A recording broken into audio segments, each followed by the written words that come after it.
Like, this is called the Pesky Report. Like,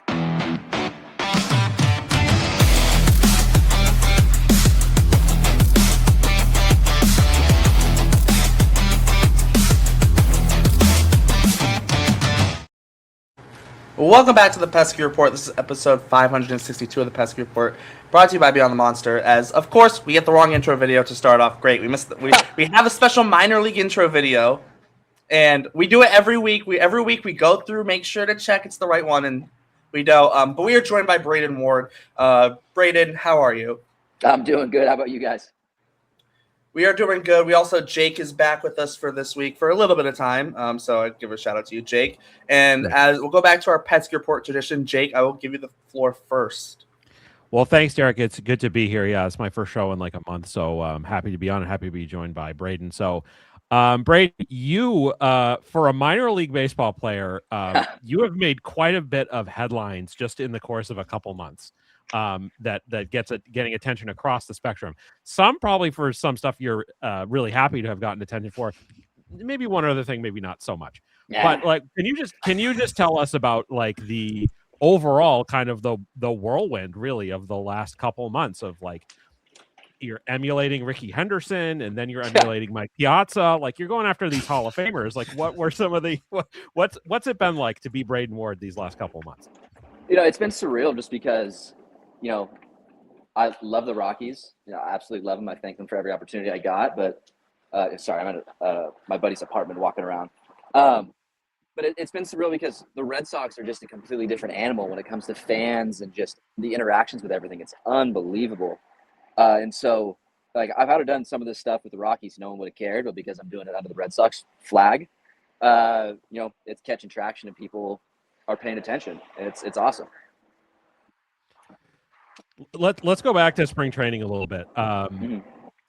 What was like in going way back to college, like when you were I think third all time at Washington in career stolen bases. Like you've always been a base stealer. Like that seems like your thing. And you look at your minor league numbers, you have a really good percentage too in terms of just like being able to swipe a bag, getting that. And I wanted to ask you about this spring. Was it just your mentality was just the same as usual, just like get on base and go the first opportunity, or were you specifically trying to maybe do more because you had an opportunity in big league camp?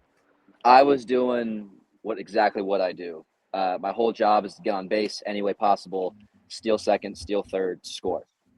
You know, they're run scorers, they're run producers. I'm a run scorer. You know, I'm getting on base and guys are hitting me in. That's how we're going to win this game. That's how I'm going to help the Red Sox at the big league level when I get the opportunity. You know, I'm not the guy that's going to be hitting 100 RBIs and 40 homers. You know, I'm the guy that's going to have a 400 on base percentage and hopefully stealing at a 90% clip, and I get to do what I love to do. Go ahead, Hunter. I'm going to address the elephant in the room of the scuffle that happened over the week. And when I first posted the video on Twitter, there were some very funny. There was a large spectrum of responses from people pointing out, you know, Tommy Canel falling in the dugout. Yeah.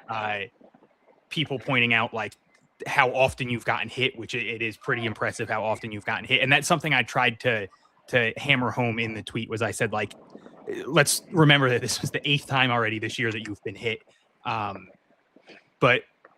There were a couple that stood out to me. One very funny one was someone said the joke was on the pitcher because now you're just going to steal second and third. And I was like, somebody's got to tell him that Braiden's not stealing any bases the rest of this game. But someone else said that you should have emulated you should have brought back the old Pawtucket Red Sox tradition of drop kicking the catcher before running to go after the pitcher. But I sure everybody wants to know kind of the whole situation there. Just was it something that was boiling over? Was it just frustration of getting hit in the head? Was there discussions before the game? Obviously, you got hit in the first game of the doubleheader. So let me just point this out real quick. It looked a lot worse than what it actually was. Like it's actually hilarious because I wasn't mad about getting hit. I don't get mad about getting hit. I want to get hit. I get on base that way. I've been hit 130 times almost in my minor league career. I don't care about getting hit. What I was pissed about, and it wasn't even at the pitcher, because I had a game plan. I was actually talking to my hitting coach, Hetz, right before I went up there, because it's a lefty, hard-throwing lefty. He's throwing two seamers in. I was looking at how he pitched Z, and he was getting two seamers in.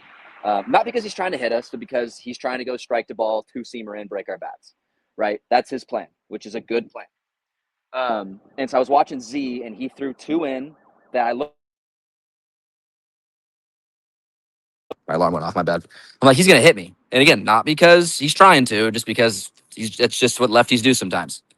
Like I've been hit so many times because guys throw in on me. They place a shortstop's up the middle, second base is over, first is in, third is in. They don't want to pitch away and have me slap a ball. That's why I get hit so much. It's because they try to go in. So I look at Hetz and I'm like, dude, he's gonna hit me. Like I don't even want to bunt because, again, lefties most of the time I just bunt because usually if I execute, it's a free hit, and I'm tired of showing bunt and getting hit in the hand and they call it a foul ball, because that already happened once that week, like literally the day prior. And that one didn't hurt, but I was still kind of upset about it. Again, not at the pitcher, but the umpire. And so, what's his name? Hickey was right before me, batting eight, 1 out, and I'm watching. He throws ball down, strike down the middle, strike down the middle. I'm like, oh, okay, he's not throwing in right now. He can still locate. So I'm like, all right, I'm gonna try to bunt. So what happens first pitch? Not flipping you guys off. Get hit in the finger, right? On a bunt. And I get hit and it hurt. And I'm like, and the umpire goes, no, foul ball. And I'm sitting there and I'm like, dude, it got me in the finger. Like it went finger to bat. Like, come on.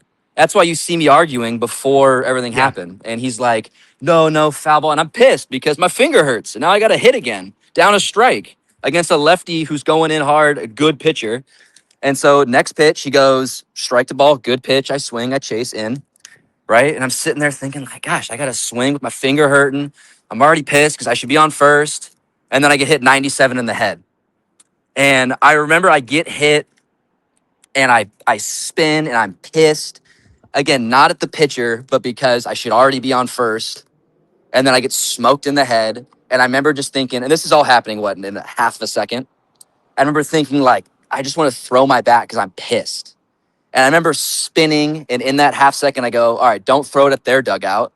And so I keep spinning, and I'm like, just throw it, like, somewhere on the field, like, down the line. I remember as I'm spinning and about to throw it, looking at the pitcher and going, okay, don't hit him. Like, don't throw it at the pitcher. And so I, like, aim. That's why you don't see me, like, huck it 100 miles an hour.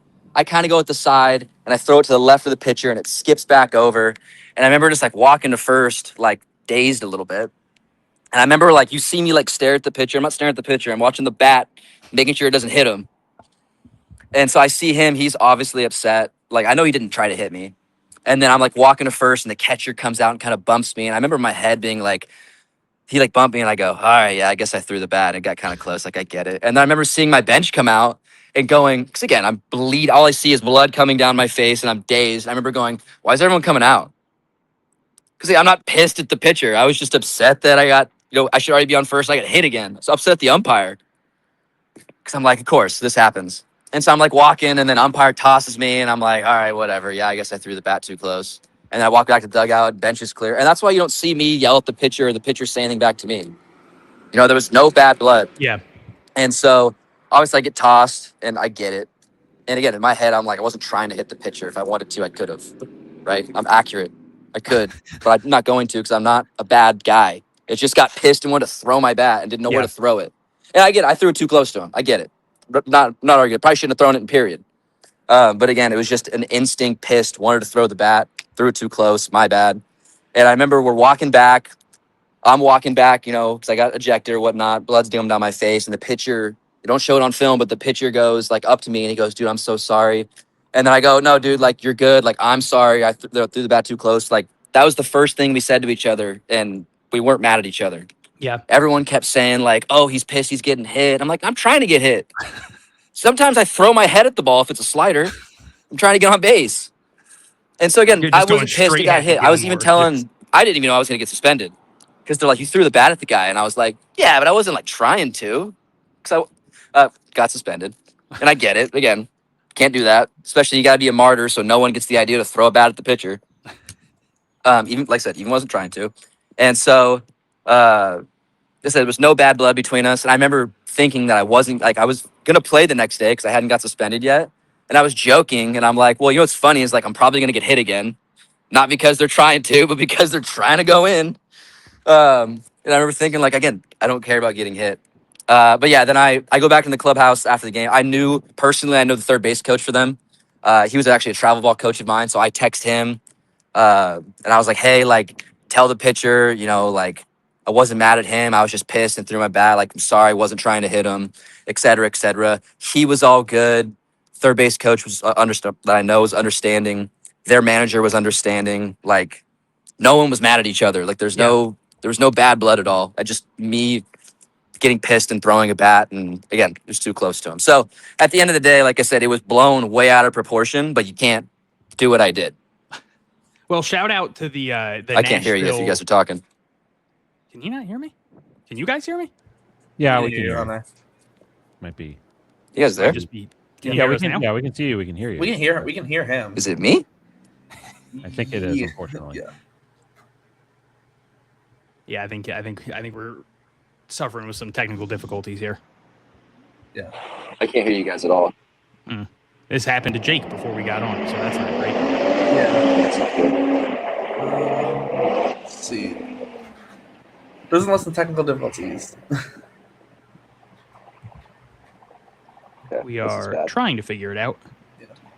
I'm gonna edit his mic settings. I don't know if that will do anything. It won't. That's not gonna Should I do like anything. try to like hang up and join? Yeah, I'm gonna remove him, and then would he Give me, just like, a be thumbs off up, the thing? yes. Okay. Yeah, we're gonna see if he can. We're gonna see if Braiden can hop off and hop back on. Well, I'll just say this here. Shout out to the Nashville announcers in that game, because they did make it clear very quickly that it didn't seem like Braiden had any ill intent with the throw. They said it seemed much more like it was just. Okay, there we go. Now I can hear you. Yep, guys. there we you can go. hear us. Okay, well then I'll just quickly repeat myself. I was saying the Nashville announcers did a very good job of almost immediately saying it didn't seem like there was any ill intent with you with the bat. They said it just seemed like it was just a frustration bat, and it just appeared to get closer to the pitcher. But they said that No, it didn't seem like you 100%. were doing anything. So I thought and they like did I a good said, job with that, because I that's one of vividly those remember, things. Like when I was throwing it, being like, "Don't hit the pitcher. Like you got to aim left." And even me, the pitcher actually even talked in private, like on the Sunday game after everything. And I remember telling him kind of the same thing. I'm like, "Listen, dude, like I wasn't pissed. Like I know you guys try to go in on me. I know I get hit. Like again, it's part of the game. I don't care. I don't move for a reason. Like I know you weren't trying to hit me either. Like everyone kept saying like, oh, was there bad blood? You got hit 8 times in the last 8 games, or he's been hit 8 times this year. And I'm like, yeah, I get hit 30 times a season. Like it happens. Yeah, I'm not moving. Like that's my plan. 2 strikes especially. I'm thankful he hit me. Maybe not in the head, but like I'm better than a Yeah. strikeout. I remember walking back to the dugout and be like, hey, OBP's going up. That is true. It's I funny will 'cause mention. Derek always advocates for our pitchers to hit people instead of walking them. Yeah. Okay, we have a running joke here that basically, if like, hey, hitting people is less pitches than walking them. To hit someone, it only takes 1 pitch. To walk someone, it takes 4. So we have it's like a running joke that we have here. Either way, the guy's gonna end up on first base. I mean, like for a hitter, for you, Braiden, it's in the sense of a hit or a walk, you're gonna end up on first base either way, and that allows you to use your speed. Exactly. Like I said, my whole plan is to get on first any way possible. And like I said, just preferably not with my head. That is true. I will ask you, Braiden. When I was at Media Day for the Red Sox, we did talk a little bit about you getting on base and that really being kind of a spark plug for the team. Your numbers this year are a little bit deceiving, just because you know your average is 278, and it's not bad by any means. But you know you see a guy with it's early, 278, yeah. and it's early, right? But like then you look and your on base is literally 500 right now, right? Mm-hmm. It's early, right? But it speaks to that fact that you are getting on base. You're walking in 15% of your plate appearances so far. You've also gotten hit in the same amount of plate appearances you've been walked. You've been walked and hit by a pitch 8 times. So 30% of your plate appearances, you're either walking or getting hit. So you're getting a free first base in 3 out of every 10 of your at bats. Mm-hmm. For a lot of guys, you go 3 for 10 in a game, that's great. You're going 3 for 10 just in terms of getting on first base. That doesn't include any hits you're getting. Yeah. Can you kind of speak to that ability, because you already have 9 stolen bases this year. You already have 16 free passes if you count the walks and hit by pitches. And then you add some of the small ball aspects, maybe bunt singles or even a sacrifice bunt if you don't beat it out, right? What is that like being the spark plug for, being that spark plug for any team you're on? My job is a whole lot easier than everyone else's, right? It's really hard to hit homers and doubles and slug. And when you're really good at it, you get paid a lot of money, right? And so I know that's not my player type. Can I hit some homers? Sure. Can I hit my doubles? Of course. But at the end of the day, I've bunted enough. I've stolen enough. I know I need to do enough to, if I execute what I need to do, I'm going to do it, right? First and second, close game. It's no surprise to anyone. I'm bunting.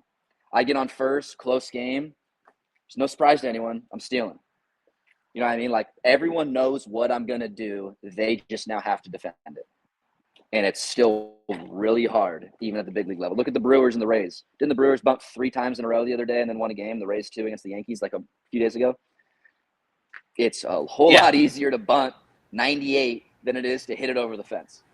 And especially when you're doing stuff that is helping the team win. The Rockies actually had a cool stat that I loved. It was called a TPA, a team plate appearance.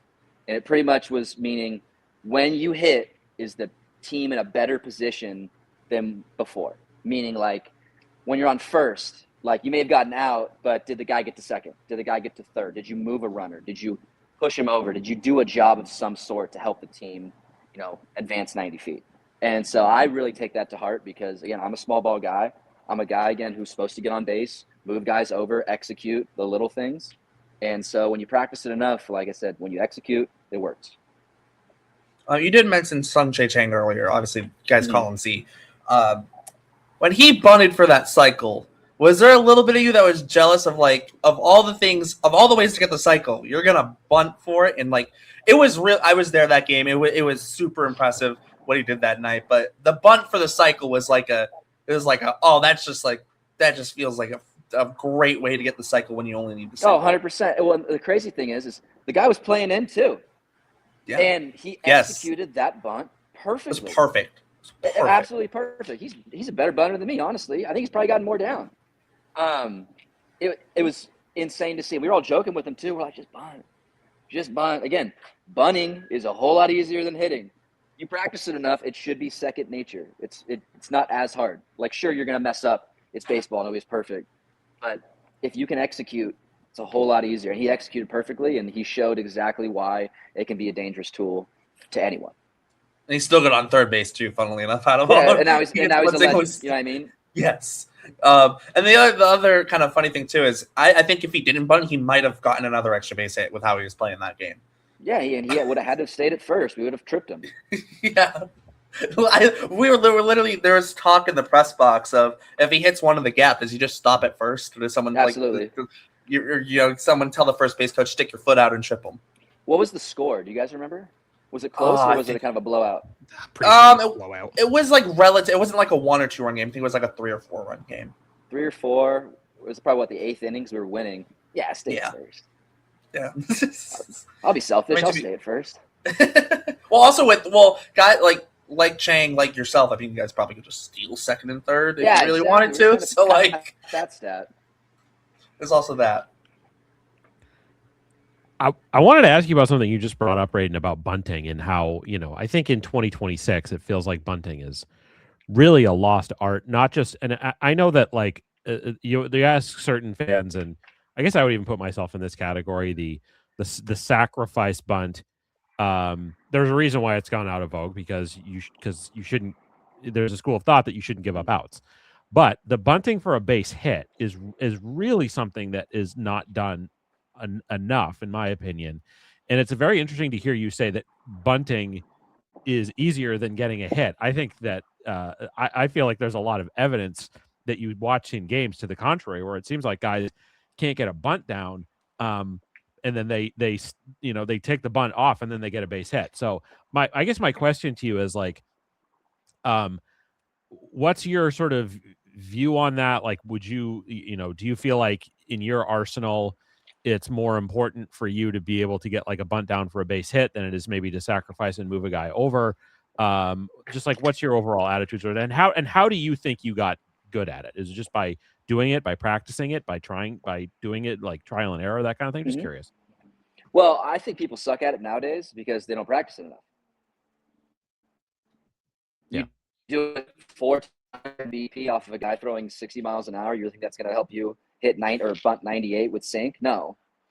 You know what I mean? Like, we're being spring training, right? And I'm bunting off traject. I'm bunting off of a slider. I'm bunting off of pitches that I know they're going to throw me in a sap count. Think they want to throw it down the middle?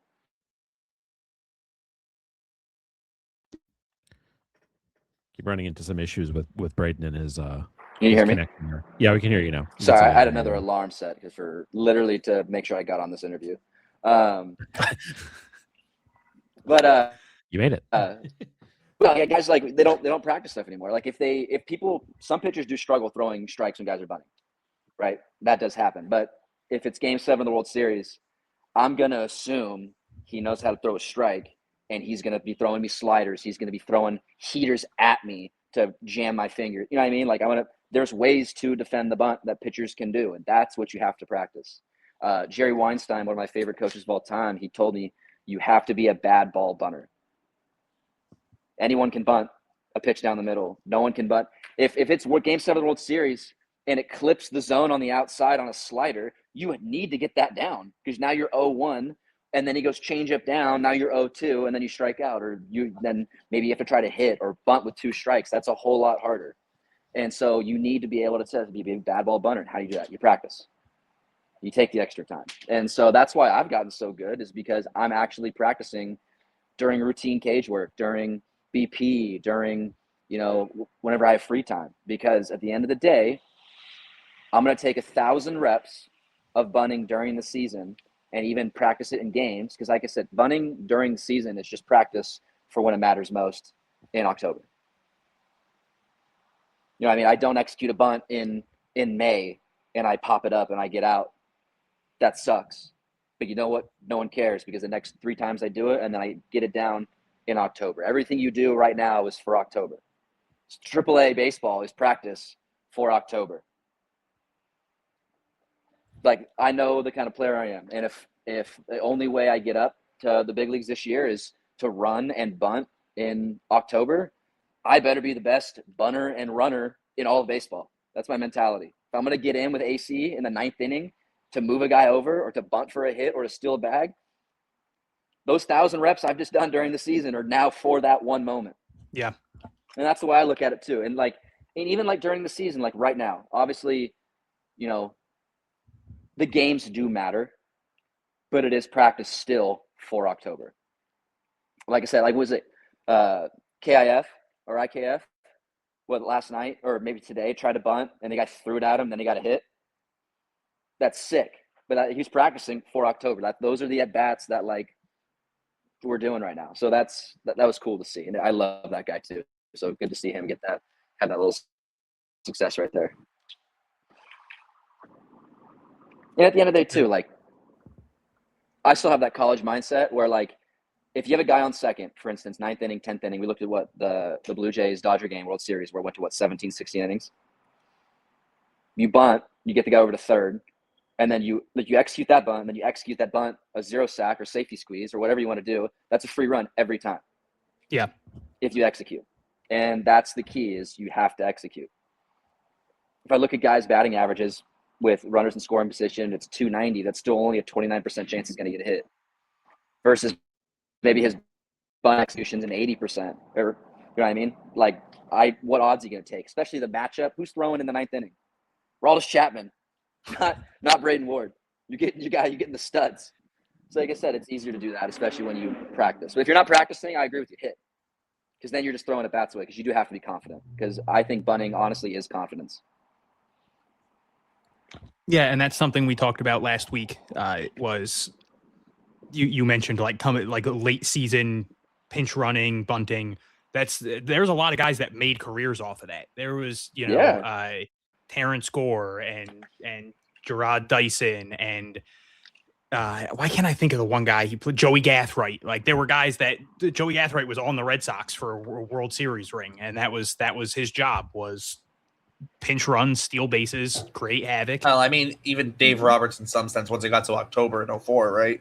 I mean, Yeah. it's probably the most famous play of maybe any Red Sox, maybe not history, but at least in like this century. It's up there. Yeah. Yeah. It's definitely up there though. And it And literally at the was end of the day- a pinch run, steals base. Yeah, and at the end of the day, do I want to be an everyday player and like be a starter? Absolutely, but something's got to open the door for me. You got to get your opportunity first, and that's if that's how I get in, that's how I get in. I just need AC to trust me, and I need to execute. And again, at the end of the day, too, it's also a tryout for 29 other teams. They see Braiden Ward bunt in the World Series, get it down, then steal second. That's pretty sweet. They see me win a game in the 9th inning, 10th inning. That's a lot of money that I just got them. You know what I mean? They value wins at what, $8 million a win now. And if you have one random player who is a bench player that is now winning you games in the 10th, 11th inning, it's a lot of money. Yeah, you think about a guy like was it Brett Phillips that won a World Series game basically for the Rays in 2020? He was just the last guy on the bench, and I tend to recall way back, like there was a guy on the Royals, like Christian Colon, who had a huge hit, I think, that won a World Series game back in like 2015. So, yeah. You got to remember everyone too. Like even if you're batting a buck, who had the Dodgers guy that hit the home run to pretty much win them the World Rojas. Series? Yeah, Rojas. Miggy Rowe. Yeah, was he batting like a buck 80 at the time? Career defensive You got to remember, guy. he's still a professional baseball player who has 1,000 at bats, who can hit. He's there for a reason, not just because he can't swing it. He just, at the time, other people were swinging it better, and he was the hero. Yeah, I will ask you, Braiden. This year, obviously, in Worcester, it's a very talented group in the outfield. Yourself, Nady, and Christian Campbell. And then the guy who's right next to you at your locker is Alan Castro. Hunter's already smiling because he knows this question's coming. I've officially named myself the president of the Alan Castro fan club. Okay. So I've officially announced myself as the president of the Alan Castro fan club. So, obviously for that case, it's a very fun outfield. Yes. Everyone's been moving around in a lot of different spots. How has that been for you, just in terms of moving around defensively? Maybe not necessarily having a set home in the outfield, but you are getting to play all three spots. I think it is one of the smartest things I've ever seen, because the Red Sox do value defense. We have the best outfield in all of Major League Baseball. We have 2 Gold Glovers that aren't going to move. So you better learn how to play some other spots. You know what I mean? Rafa's a Gold Glove center fielder. If he's starting, he's in center. If Williard's starting, he's in right. You know what I mean? That's just how it's going to work. And so if any one of us want to get to the show, we better know how to play left, even though the rest of the boys also are great defenders. But we also need to know center and right for when those guys aren't playing. So they hammered into us at spring training. We have the best defensive outfield, and that is what we're going to be known for. And we're going to be that again this year. And it's what they take really seriously, and they hold to a high standard. And so I love seeing that. Everyone can play everywhere, and that's how this whole work is going to have to be. Yeah, I'll also just add to, even throw in, like, Jaron Duran was a Gold Glove finalist in 2024 as well, right? And, like, Roman last year, and he wasn't in the big leagues for, like, super, super long, but in his time, he was one of the better defensive outfielders in the big leagues too. So it is a very good defensive outfield, so you are going to have to be able to kind of crack it. But also, too, I guess, in your sense, too, if you are kind of looking for, that chance to get moved up, we don't want to wish injuries upon anyone, but like that's typically how this stuff happens, right? Typically, a guy like you is going to get moved up. Either you're playing really well, and they see a spot for you in the roster, or in a sense like where the Red Sox team does have 4 very, very, very good outfielders, plus Yoshida, who's splitting time between DH and left field. Your shot probably is okay. You can play all 3 spots. You run really well. You get on base, right? And they can trust you to put you in any spot. And that's the biggest thing is trust. AC has to trust me to be in there. And especially they even brought this up a lot during spring training, especially if I get that shot, right? And I get in and I am a pinch runner and I am a move a guy over or a get on base specialist, whatever. And I go into the 7th, 8th, and 9th inning. Those are the championship rounds. You know what I mean? Those are the rounds that matter. So like AC needs to trust me in the outfield to throw to the right base, to be in the right position, to catch the ball, and to do the bare minimum. Don't got to be flashy. You just got to do the bare minimum. You just can't be the reason we lose. If you're not the reason we win, oh well. If you can't make that diving play, oh well. Better keep the ball in front, better get it to the right guy, and you better do what you need to do. Has there been any discussion about like second or third base at all, or is that kind of just done? Like obviously you've played a good amount of second base and then 22 innings at third, but that was, yeah, don't even talk third. That was just that was a fluke. Can you play third? I went, no. They went, well, you're going to go there anyway. No, how it's always worked with me with the Rockies, again, Red Sox are a completely different animal, but I always did the outfield, and then half of the year, I'm usually swinging it pretty good. Outfield's kind of packed, and they go get some reps at second. And I start playing 2 games a week there. So maybe that happens with the Red Sox. Maybe it doesn't. Haven't been here long enough. So we'll see. I'm not going to put it out of the question, but as of right now, it's strictly outfield. and then Was there- obviously you, oh, sorry, go ahead. Oh yeah, sorry. Was there a situation, Braiden, like you get traded from the Rockies to the Red Sox, and I think, I'm just curious what your mindset is. Like the Rockies, maybe possibly for a guy like you, would present more of an opportunity to sort of more easily get to the big leagues. In some respects, I know that it's not like the Rockies have had bad outfielders. They had Charlie Blackmon for a long time, and did you view it as like it's possible that a trade to the Red Sox would lessen your opportunity to get to the big leagues, or is what was your mindset at the time of the I trade? thought it was going to help me out. I had a few of the vet guys with the Red Sox tell me that, and I did kind of open my eyes a little bit, but they said that my play style, good teams value it, teams that are building don't. And by that, I mean that teams that are trying to get to the World Series or trying to get to the postseason or rebuilding, right? They need the pieces that they think are going to get them there. Just get them there, right? And that's the Rockies right now. They're in a rebuild. They're doing a whole lot better. I love everyone over there, and they're on the right track. But obviously, they didn't think that I was going to be a piece that was going to help them get to the postseason. The Red Sox are a playoff team. And now it's not getting to the playoffs. It's how do we win the World Series? And they value me, obviously, like I said, as a guy that can help them win a World Series, not just get to the playoffs. And like I said, if that's just as being a guy that gets on base, steals second, bunts, etc., that's what they need out of me. And so that's why they value me more, is because they're ready. They're ready to win a World Series right now. And the Rockies are on their way. I love the Rockies so much. Thank them for everything. But I just thought that was a kind of a cool insight. Is there a little bit too of that as well, where it's a team like the Rockies, right? They also too, in some ways, like in terms of they are building to like their next core, I guess is the way you could put it. And we saw it with the Red Sox a little bit. We've seen it different times with the Red Sox, and even last like decade plus or so, where the Red Sox they want to give guys like Mookie and JBJ and Bogarts, et cetera, playing time in like a 2014, 2015. And then we've seen it last couple of years where, you want to get Cedon his time and Willier and Roman. And this year, like you look at Marcelo, right, getting the second base job. But like the Red Sox are pushing for the playoffs. Where a team like the Rockies, they are trying to maybe you're okay with the growing pain for a 22-year-old because you know what? You're trying to give them that experience. Whereas a team with the Red Sox, yeah, like some of the younger guys, they do want to play. But at the end of the day, it's those little small things that you can bring to the table that's going to help them win those extra couple games. And then when the postseason comes, that's that little extra piece to get them over the bump. And, Yes. A game where maybe it goes to extra innings, a guy gets on base, and, let's go to Braiden Ward, let him pinch run, or, or Braiden Ward's going to come in and, guy on second base, let him get a bunt down, and heck, maybe even reaches first. Right now we get runners on the corners. I feel like that's kind of what you're getting at in some ways. So you're not, and it's no shot to the Rockies, right? They are building, they're building up, right? But where the Red Sox are, you're those little things that you bring to the table that not everyone can bring to the table are more valuable. No, 100%. And it's not disrespect to say the Rockies have lost. Well, they had a couple hundred lost seasons in a row.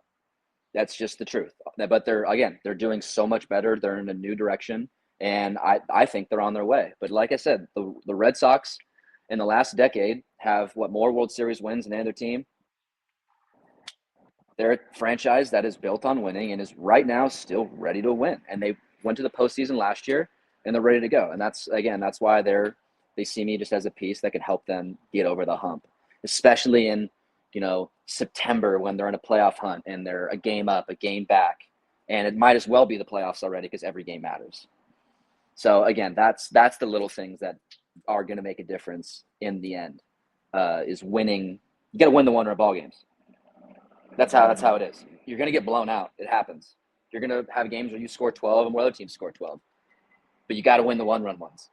Those are the ones that break your heart. You look at, I think the Chiefs. What was it, like 6 years ago, when they won, I think like 12 of their wins in the season were a one-score game. And if you just change it, they had one of the worst records in football, but they know how to win. And it's the same thing with baseball. If you win the one-run ball game, you're going to be a playoff team. Yeah, I don't know how much more time you have. I know obviously you have a flight coming. Probably like 5 minutes, honestly. Gotcha. I'm just curious if there's anyone in the lineup that you get excited about when you're on for 2 reasons. One, you're on first base and it's like, oh, this guy's up. I know he's going to take a pitch. I get to steal second. And then is there someone where it's like, oh, this guy's up. I'm coming home. Like he's bringing me in 85% of the time. I mean, that's our entire lineup. Our entire lineup is full of unselfish guys who know the game of baseball, and that's why we win, and that's why we're such a good team. It's not just because we have raw talent, but because we have baseball players. When I'm on first with all 9 or all other 8 guys, they know I'm trying to steal, and they know if I do steal, they're probably taking a pitch because I'm going to be on second, and then any one of them can drive me in. Any one of them has a power to hit a homer, to hit a backside double, to do a really good at bat, and that's one thing I love about this team. And then you're obviously newer to the organization, but you've been here long enough that I'm curious your thoughts on AAA manager Chad Tracy, because he's someone we've praised a lot on this show. He's someone that we are genuinely shocked didn't get a major league job this offseason. So I'm just curious what you think of Tracy, because he's someone I feel like is monumental in helping a lot of the young guys grow into major league players. He's been outstanding. He's been very professional. He has my back at every second. He had my back when I got hit in the head and tossed the bat. He said, I got you. I know what your intentions were. I'll defend you. He's a guy that's going to, help anyone out on this team at any moment. And so I absolutely loved him as a manager, still love him as a manager. And I'm so happy to be here with him. Last thing for me, Braiden. Any chance we get a mustache day in Worcester between you and Mickey Gasper? Me, Gasper, and Tolley? Yeah, Tolley too, yeah. Chuck Tolley into it too. Dude, let's get it going. Let's get these caterpillars going. The 2013 Red Sox had the beards. Maybe the 2026 Red Sox will have the mustaches. That'd be elite. Imagine that that World Series photo. Just all the boys. Imagine Rafaela with a mustache. Oh God! Yeah. I think you. Well, it's funny. We gotta have one. We gotta have to imagine. We have to have one Koji.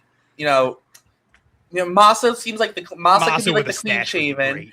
No, Masa could be the clean shaven because Masa like everything for him is like perfect form. So he'll be like perfectly clean shaven, and then like everyone else will just have a stash.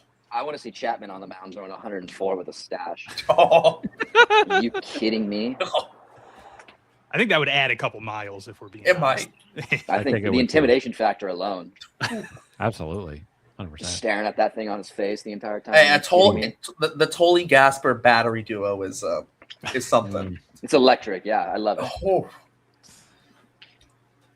Jake, you got anything else? No, Braiden, it's been great. Thanks. It's great it's super refreshing to hear a minor league player that is so candid. And you certainly are. So we really appreciate that here. All right. With that, thanks, Braiden, for your time. We're gonna pause here for a bit, and we'll get into our regular minor league show. Once again, thanks for your time, Braiden, and we'll be back in a few. Awesome. Appreciate it, guys. I'll talk to you guys Thanks, later. man. See ya. See ya. All right, we are back here. We do want to once again thank Braiden Ward for his time. As we have Hunter and Jake both here. Jake, I know you only have so much time. We are going to switch things up, and we are going to kick off our minor league section of the show with some farm system frenzy. Jake has not been a part of this yet. Jake's getting his does ass not- kicked this year, dude. It's I he don't hasn't even- even shown up. Jake doesn't even know what this is yet. I don't know what it is 3-0. because unfortunately We've been going almost 3 hours every episode. yeah, I don't have it's fine. that much time. I don't even have time to watch the minor league game. So this is anyway. So No, I'm learning along. This is all new to me. if you I'm haven't terrified. yet gotten 3 hours into the show, essentially, this is what Farm System Frenzy is. It's replaced Guess the Prospect as our episode closing, except for this episode. Game, I guess you can call it. The gist of Farm System Frenzy is kind of a frenzy. I go in and basically pick any random stat that floats my boat, and you guys have to guess either the leader in the stat, maybe, or whatever it is, or just whatever criteria I give. It's a little bit of a frenzy. So with that, today's stat will be naming the top 3 in the Red Sox farm system from the start of this minor league show, 2023, until today, in pitches thrown. So it's just in the minor league system, right? Just It's the not- minor leagues. Does it's not count like, big league they innings. pitched in the majors too. Does not count any of their pitches thrown in the big leagues. Only their pitches in the minor leagues. So most pitches thrown in the minor leagues for the Red Sox since the beginning of 2023. Yes. So how does it work? Just guessing the top 3. So who goes first? You can shout them out as you go. Okay. Isaac Coffey. Isaac Coffey is second place with 4,930 pitches. He comes on and gets what this is garbage. I don't like this anymore. Did I stutter? Like I'm Jake's got 1. 2 other guys left. Am I just allowed to keep going, or You can if you want. Brian Mata? No. That's a good one. Yeah, I figure. Yeah, Yeah, he moved gets to the hurt a lot. bullpen. He does, unfortunately.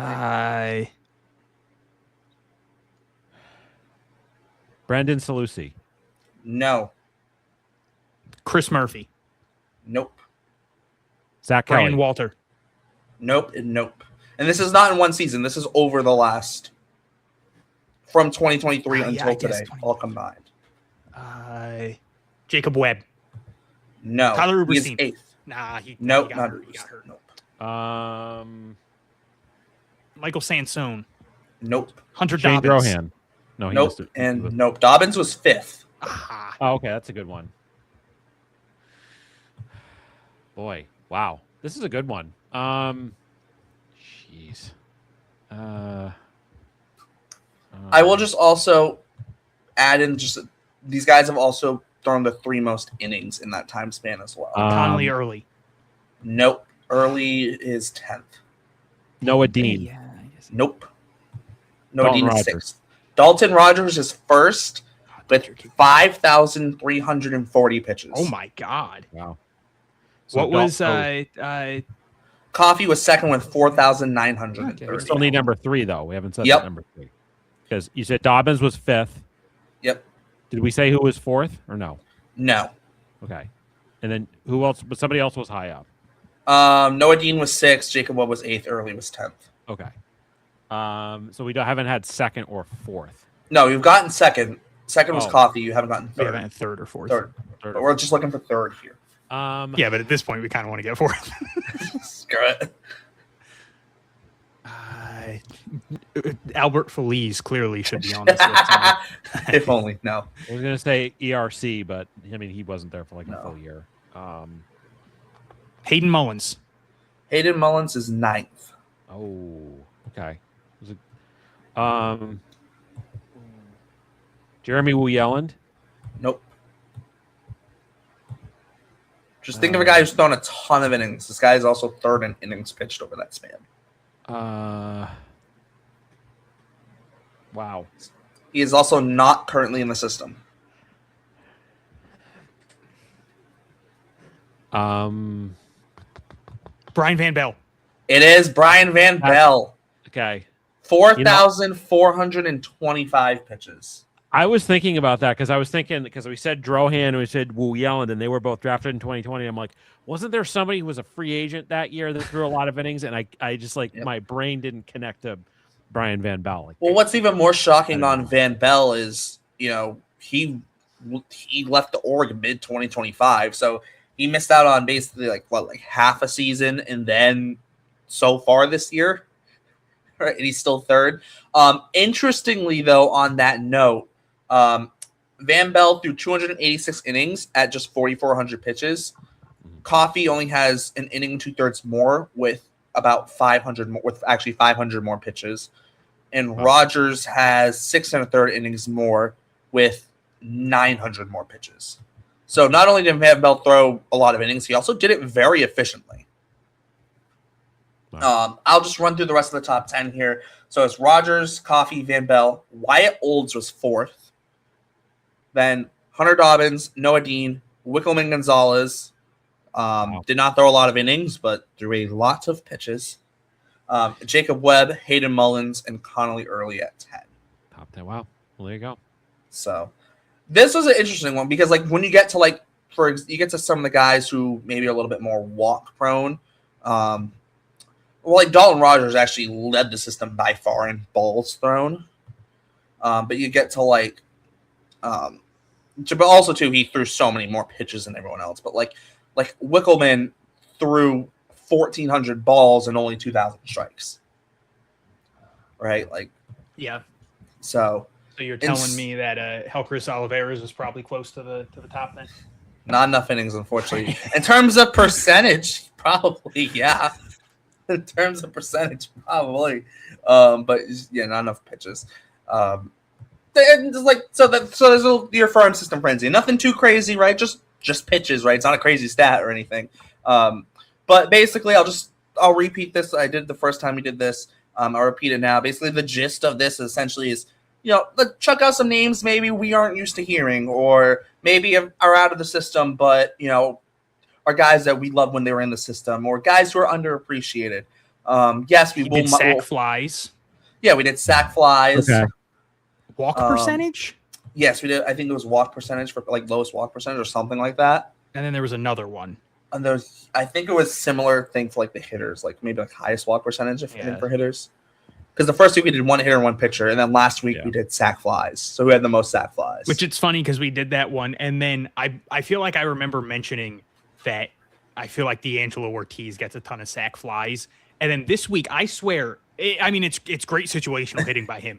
Whenever he comes up with a guy on third, you can almost guarantee he's getting an RBI ground out or a sack fly. It's incredible. It's great situational hitting. But it's incredible how often it's there's a guy on third with one out. He's bringing him home, but he's probably not getting a hit on it. He's hitting 300, but yeah.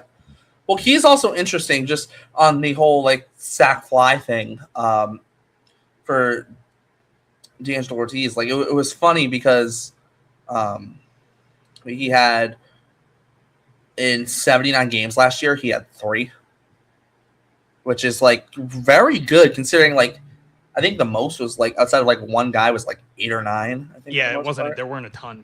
It wasn't a crazy amount or anything. So, this is our way to give some of the guys, some love that don't typically get that love. With that though, we are going to transition.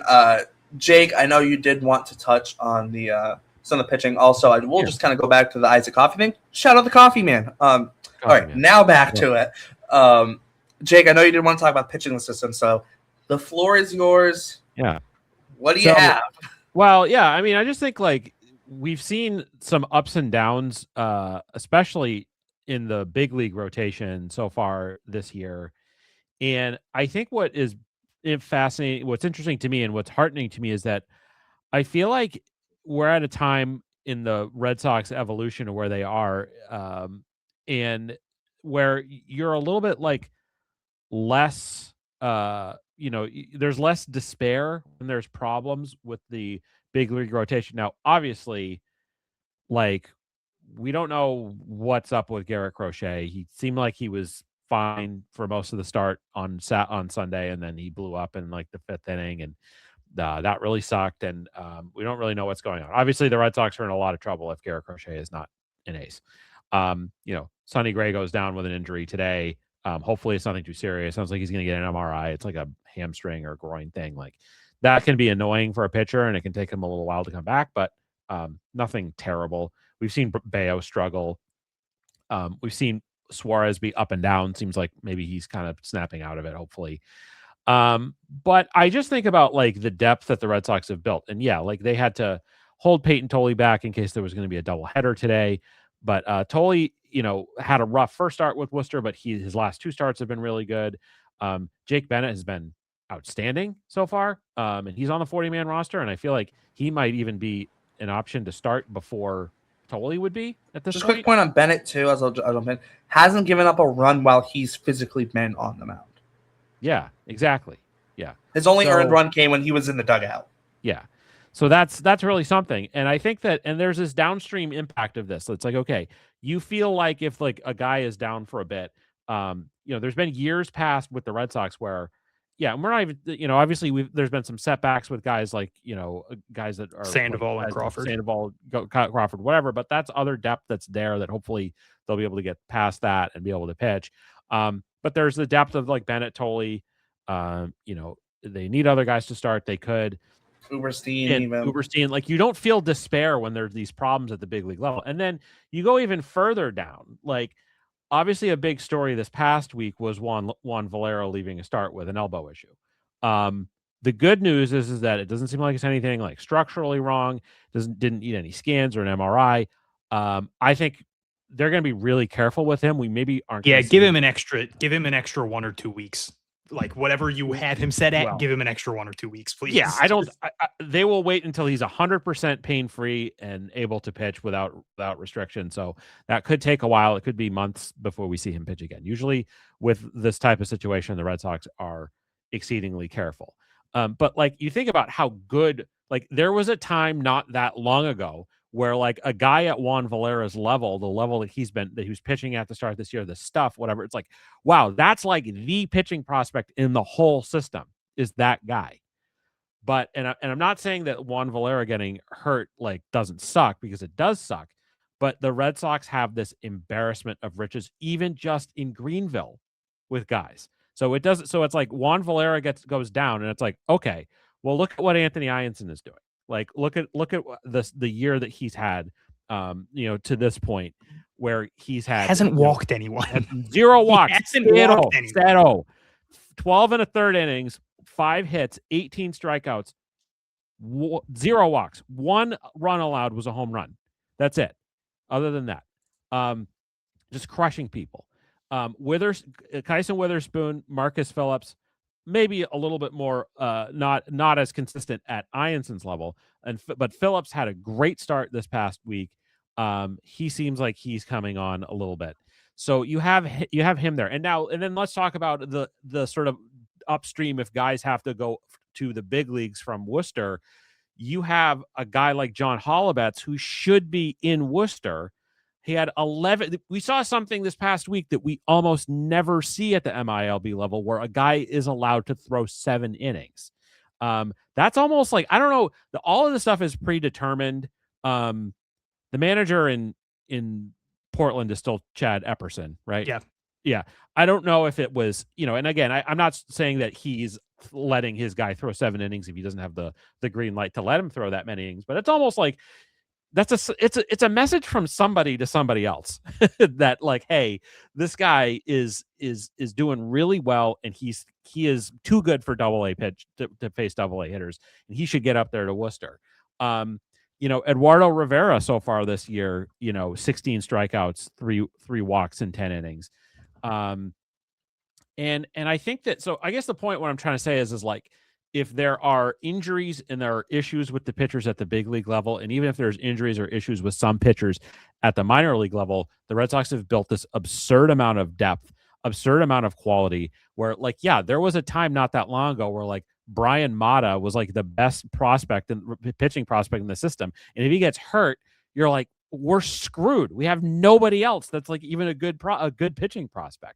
and the Red Sox are just in a very different position than Yeah. than they have been.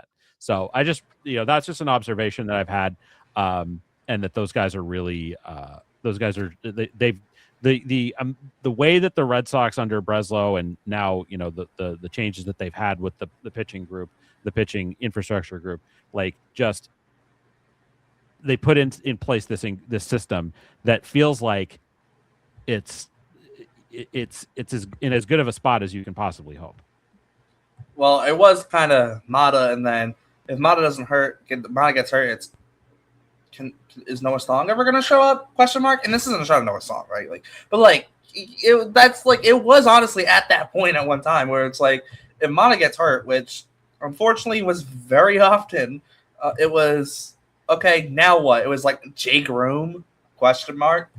Thaddeus Ward, who I still truly believe his career got ruined by the Rule 5 draft. Not that he was ever going to be like some stud or anything, but like hasn't done anything since he was a Rule 5 pick, unfortunately. And it was like, what? I think like in 2021, their top pitching prospects was Mata, Houck, although he was in the big leagues, Jake Room, Thaddeus Ward, Noah Song, Connor Siebold, Chris Murphy, and then you finally get to a young Brian Bayo. Right? Like it was rough, to say the least. And Jake does make a really good point on how it has changed, because it definitely has changed. The other thing I will just mention, I just throw the Hollis thing out. He threw 7 innings on only 74 pitches.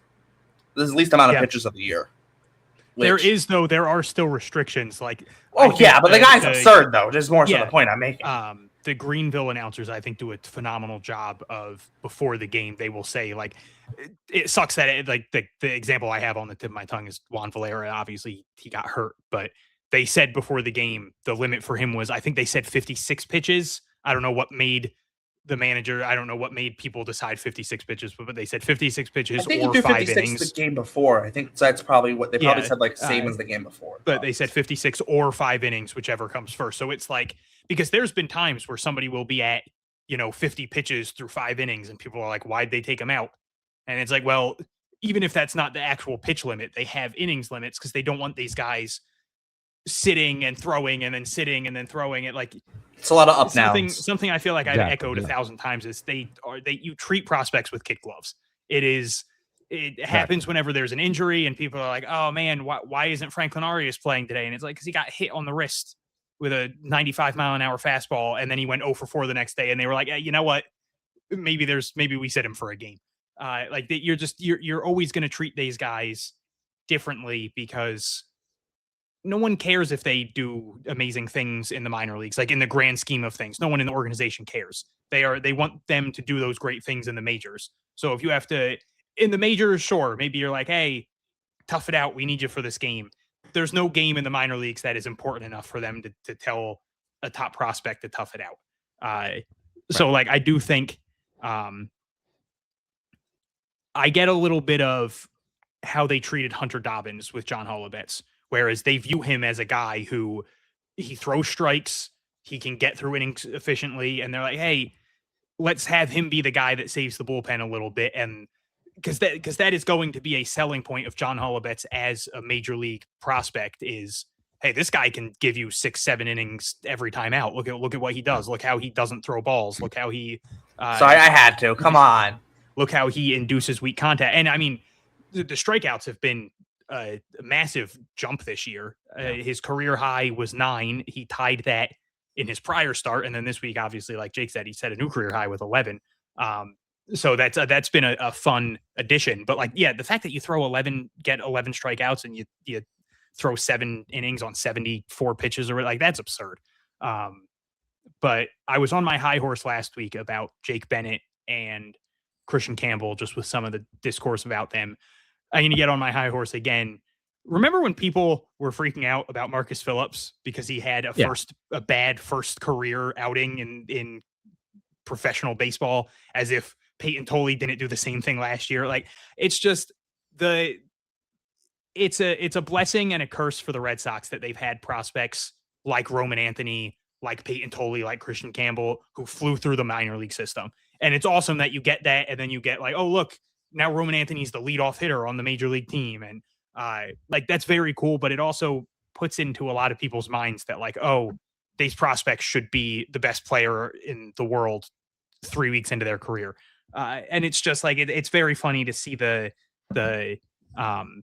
discourse change that quickly of like, oh my God, like not that it was the same people, but like there were the people like, oh, what's wrong with Marcus Phillips? Oh man, Marcus Phillips is clearly not gonna. He's clearly the number 3 out of the prospects that they drafted, and then as if that's a bad thing too. Yeah, like, and then 2 weeks later though, it turns into, my God, they have 3 aces in Greenville, and it's like, I wish there was a sweet spot of just people being like, hey, we're gonna see some. And Hunter, I guess you could kind of blame me. Hunter.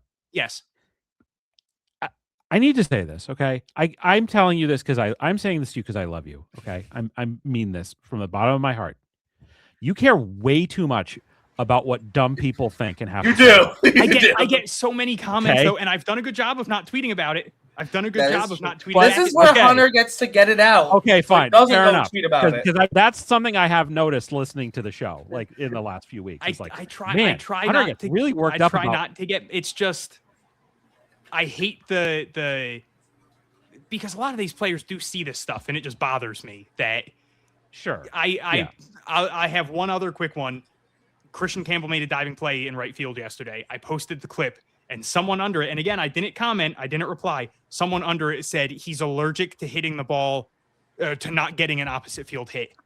And I was like, brother, this is a diving play in right field. Yes. And I had the tweet typed out, and I was like, nope, you're good. You're not going to say anything. You're going to let it go.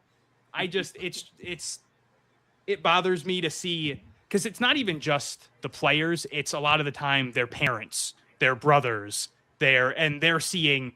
Christian Campbell's father is very active on social media, and he doesn't like reply to people or anything, but it's got to bother him to see people be like, man, this kid sucks just because he got an RBI single to right field, God forbid.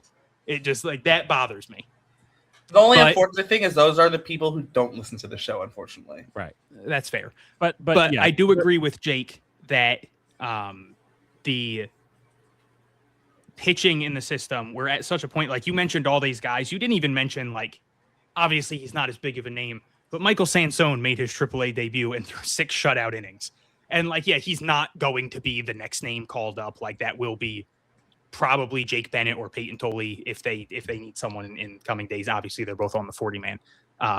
But like there is 1,000% a world where Michael Sansone makes an appearance in the major leagues this year. And it really is just an embarrassment of riches where for a lot of teams, if they had a guy make his AAA debut and throw 6 shutout innings, I feel like that would be such a big talking point. And there's probably 99% of the fan base that if you brought up Michael Sansone, they'd be like, who the hell is that? Oh, yeah. Because he's a lefty who throws 90 miles per hour. So he's not the sexiest name in the system, but it's like you have so many legitimate options. You have a guy like Devin Futrell. I know he's a little bit older. But he's given up 2 hits in 14 innings this year. Yeah, he hasn't given up a run or something like that, or 13 innings. Promoted, like, like what? Like, it doesn't matter what level you at. You only give up 2 hits. And I think it was 13 innings. Like, that's absurd. That's absurd. Yeah. It doesn't matter the level. How it doesn't even in high school. That's absurd. It's not as absurd. It's still absurd, right? I don't know if it was like a high level high school competition, but like we're talking professional baseball. I don't care what level of professional baseball it is. And he's a perfect example of showing the depth of the system because he had no business starting the year in single A. No, but they were just like, we don't have anywhere for you. So we're literally like he had a 1-something ERA in high A last year, and they were like, sorry, can't do it.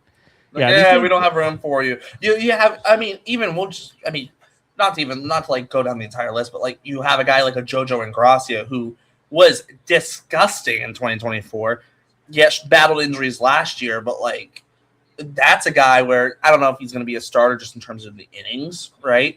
But like that's an electric arm, and I mean, hitters hit 179 off him in 2024, and like this year he's given up 2 hits in 5 innings and just the 1 run. That's it. Like that's a guy who's going to fly. A friend of the show, right? Part of the reason I'm shouting him out on this, but like that's a guy whose name's going to fly under the radar on that pitching staff. But like, That's a guy who's just nasty, right? I mean, we talk about it like even a guy like a Jeremy Wu Yellen, right? Who, please just get healthy. That's all I ask. I want to see a fully healthy Jeremy Wu Yellen. But like that's a guy who has the stuff to like potentially be a lefty in the bullpen on a big league team at some point, right? Yeah. Will it happen? I don't know. I his health does concern me, but like just the pitching overall in the systems, it's crazy. It's really crazy. It really is. I do have to run, but I wanted to tell one quick story, and it's not related to pitching, and it's about Justin Gonzalez to a certain degree. So I think I had told you guys like off camera like a few weeks ago when we did the one show that I was on that I've been in this long-standing AL only rotisserie baseball league. It's a keeper league. We do a minor league draft every year, and this year, the minor league draft, like it's an auction style, like regular draft, but then the minor league draft we pick, we have an order that's based on the previous year's standings, and you can trade picks, and it's kind of cool. So this year, the minor league draft was not super exciting because there were a lot. There were a lot of like keepers, like good players that had been kept from the years before. And this past year in the MLB draft, there weren't a lot of guys for the American League, especially like. And usually guys don't really like to take pitchers because they're really, I had like 2 back-to-back picks. Like I think the first pick was Leo DeVries because he had come over from the National League. And then the second pick was Peyton Tolley. And then, so I had picks 3 and 4 and I had decided who I was going to take. So I took Kate Anderson with the third pick. And I was like, well, and I think I told you this, guys, like, well, there's like nobody else I really want to take. I'm just going to take Justin Gonzalez. And I figure like, he's far enough from the big leagues, like probably nobody else is really going to even know. So we do this in person. So like we do this draft. So I'm sitting in this restaurant and we're doing the draft, or whatever. And the guy sitting next to me, who is a guy I have known him since I was in high school. Like he's a great guy. Like he's a little bit older, but like I was in high school when we started the league. And fourth pick, my name comes around. And he has the pick right after me. And I go, I'm going to take, I'm going to go kind of off the board here a little bit. I'm going to take Justin Gonzalez of the Red Sox. And this guy explodes. He's so mad. He's like, you MFer, I can't fucking believe you did that. That was my guy. I can't believe like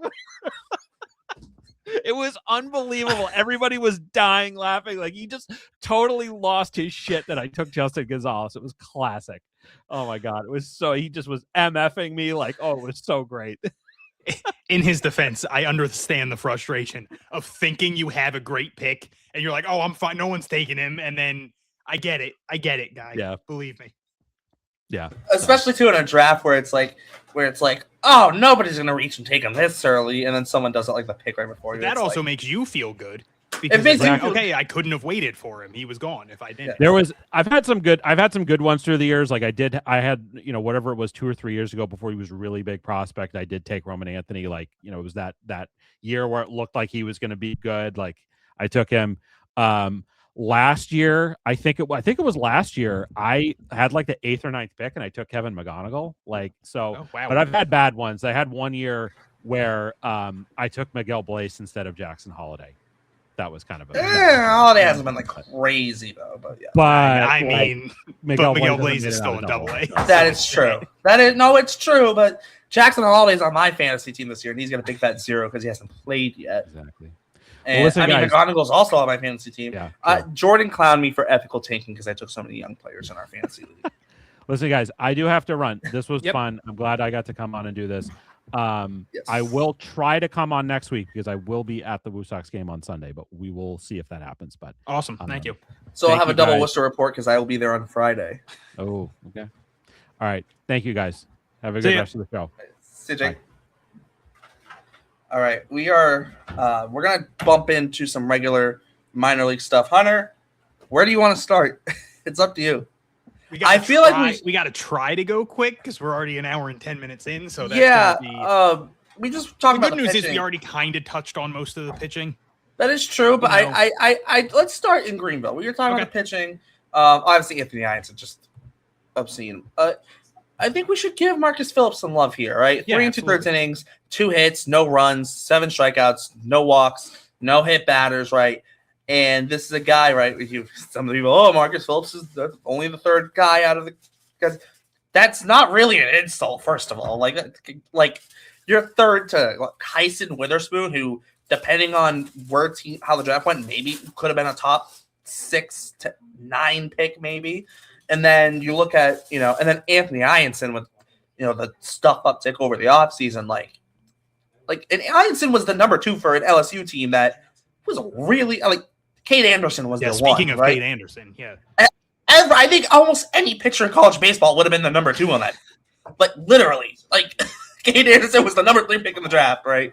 So if you're the number 3 to those 2 guys, it's not really. It's like saying, if you look at the Red Sox young pitchers right now, and you go Bennett might be 3 behind Early and Tolley. It's it's not okay, and that doesn't tell you anything. It's okay, but those guys are really, really good. And I think it's the same thing here where Witherspoon and Ianson are so good, where it's Phillips being this perceived 3 it's not a knock on him. It's just those other guys are that good. And Phillips showed how good he can be. Obviously, the starting for him, it's a little bit new, right? He hasn't done it a ton, pitched a lot out of the bullpen in college. But, these are the type of things, these are the type of appearances that when you have a guy like a Marcus Phillips, you really want him to be a starter full time. These are kind of the steps you want to see out of a guy where, yeah, he only went 3 2/3 innings. It's not, yeah, he didn't go 5 or 6, but 3 2/3, very, very dominant outing. That's, I think, what you really you see that and you're smiling from ear to ear if you're the Red Sox.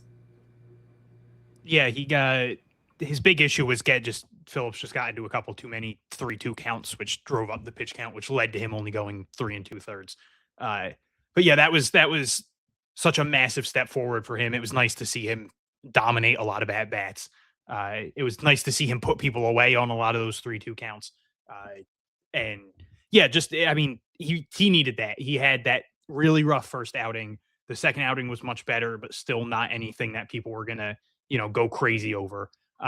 So it was good to see him have an outing like that, and it was especially encouraging considering Juan Valera's injury. Not that Greenville's all of a sudden dying for a pitcher. They have just an absurd pitching staff, but you still are going to want to see people step up in the absence of someone who, at worst, was your second best pitcher on the team. I'm sure people would love to have a back and forth between him and Ianson. Ianson is having the better year for the most on most metrics, but Valera has been absurdly dominant. So I don't think you're picking between someone who's amazing and another guy who's also amazing. Yeah, right? exactly. Yeah, you're it goes back to the same thing of Marcus Phillips. You consider the 3. Doesn't matter who's 1 or 2. Right? You're picking between a diamond and a gem. It doesn't really matter. But Greenville, just in general, we've talked about it every week at this point. We talked about it in the preview show, just how this was going to be such a must-watch team.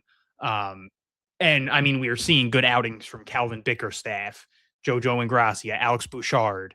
Hyson Witherspoon has been hit or miss, but obviously he is you see the special talent in him. Joey Gartrell's been really good. So there's been a ton of fantastic pitching, and I just really feel bad for opposing teams. And it's okay, Juan Valera is out of the lineup. That probably just means that Devin Futrell is going to not piggyback anymore, and he'll take a spot in the rotation. I mean that game, pick a name out of a hat, basically. Yeah. It literally does not matter who it is. They're gonna be fine. That game couldn't have gone much better for Greenville. It was Anthony Ianson had the first 5 innings, and then Devin Futrell took the last 4. And it's something I've mentioned a lot to people, because Greenville especially has had a lot of Hudson White has pitched a lot this year, to the point where someone has asked me multiple times, is he a pitcher now? And I said, I get it. It seems like he's a pitcher because he's only pitched. And then, of course, he ended up DHing the next day, and he went 2 for 3 with a triple and a walk. So that was cool for him. But he's been pitching so much because the Red Sox minor league system, especially the lower levels, they have very strict schedules for their pitchers. So they and again, the Greenville broadcast usually does a very good job of saying hey, these are the 3 pitchers lined up for today. It's going to be You know, it was Juan Valera and then Steven Brooks, and then I forget who the third guy was, or maybe it was Juan Valera, Joey Gartrell, I think, and then Steven Brooks. I think that's what it was. Could be. Yeah, they also don't really have many true relievers either. Yeah, it's like if you need just one inning. There isn't really a guy you can look at and just go, yeah, you're just a one inning guy. They don't really have that either.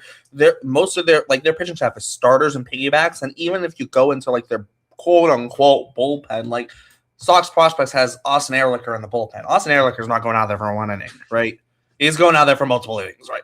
Like in that sense too, that's add on to the fact of you just like who's gonna go out and throw one inning? Like Joey Gatrell last year made 14 appearances, 5 of them were starts, and he went 35 innings in those appearances, right? Like I said, who's going like Matt McShane last year, 28 innings, right? Like, is he really just gonna throw one inning? Like they don't have a guy who's, we're only going to limit him to one inning a game when he pitches. Like, everyone in this team's probably going to pitch maybe once. Maybe you might get like a guy in the bullpen who pitches twice in a week. Yeah, but it should tell you what they think of those two pitchers, because 90% of the time their schedule is 3 guys.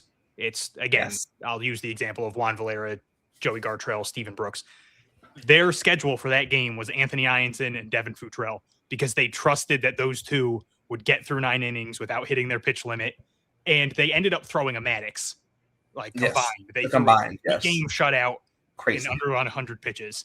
That was something that I think it was Dan Scott said on the Greenville broadcast was, hey, that there was technically a Maddox. Like, it was 2 pitchers, but combined. You're not going to see a minor league team let a pitcher throw a complete game. Although, to be fair, a combined Maddox honestly might even be more impressive. It's not just one guy; you need at least 2. 2 guys were locked in, and yes. The other thing too is like Greenville had 16 pitchers pitch this week. 14 of them only appeared in one game. Bickerstaff appeared in 2, and he threw 5 innings in those 2 games. And then PJ Labriola appeared in 3 and only pitched 3 2/3. But outside of that, like everyone was just one game. Yeah. And then Hudson White had the one game he pitched in where he went 3 innings. But which is a little bit funny. Hudson White going out there throwing 3 innings. We've seen a little bit too with like Drew Earhart, for example, in Portland going out there and throwing, and those are going to be, I think those are going to be the 2 guys that those levels use every time, because they both just throw an ephus pitch. So you're not worried about them blowing their arm out. Like, they were fine with Hudson White going 3 innings because he's basically just going up there and soft tossing it. And they're like, I saw someone saying like, man, it's weird that they put a position player in a tie game in extra innings. And it was like, we've talked about this 1,000 times. You want to win in the minor leagues, but it is not the end all be all. If you lose, but let's just say Anthony Ianson throws 5 shutout innings and Ferry Rodriguez hits 2, or Yoel Cespedes hits 2 homers or whatever, no one's going to be upset. Like the players are going to be upset, the coach, but like the organization's not going to be like, oh, but you lost the game. They're going to be like, oh, cool. All the good prospects did good things. That's what we want to see. And no one got hurt because you didn't make a guy throw back-to-back games. It's that minor league. You can't look at minor league games through a major league lens, because you can't. It's such a different mindset.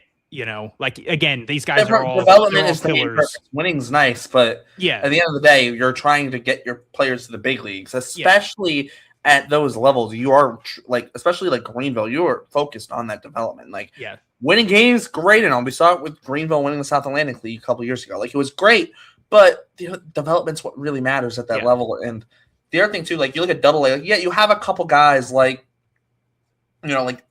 Max Carlson started 2 games in his tenure with the Red Sox, right? Like, he's definitely a bullpen guy. Patrick Halligan, more of a bullpen guy.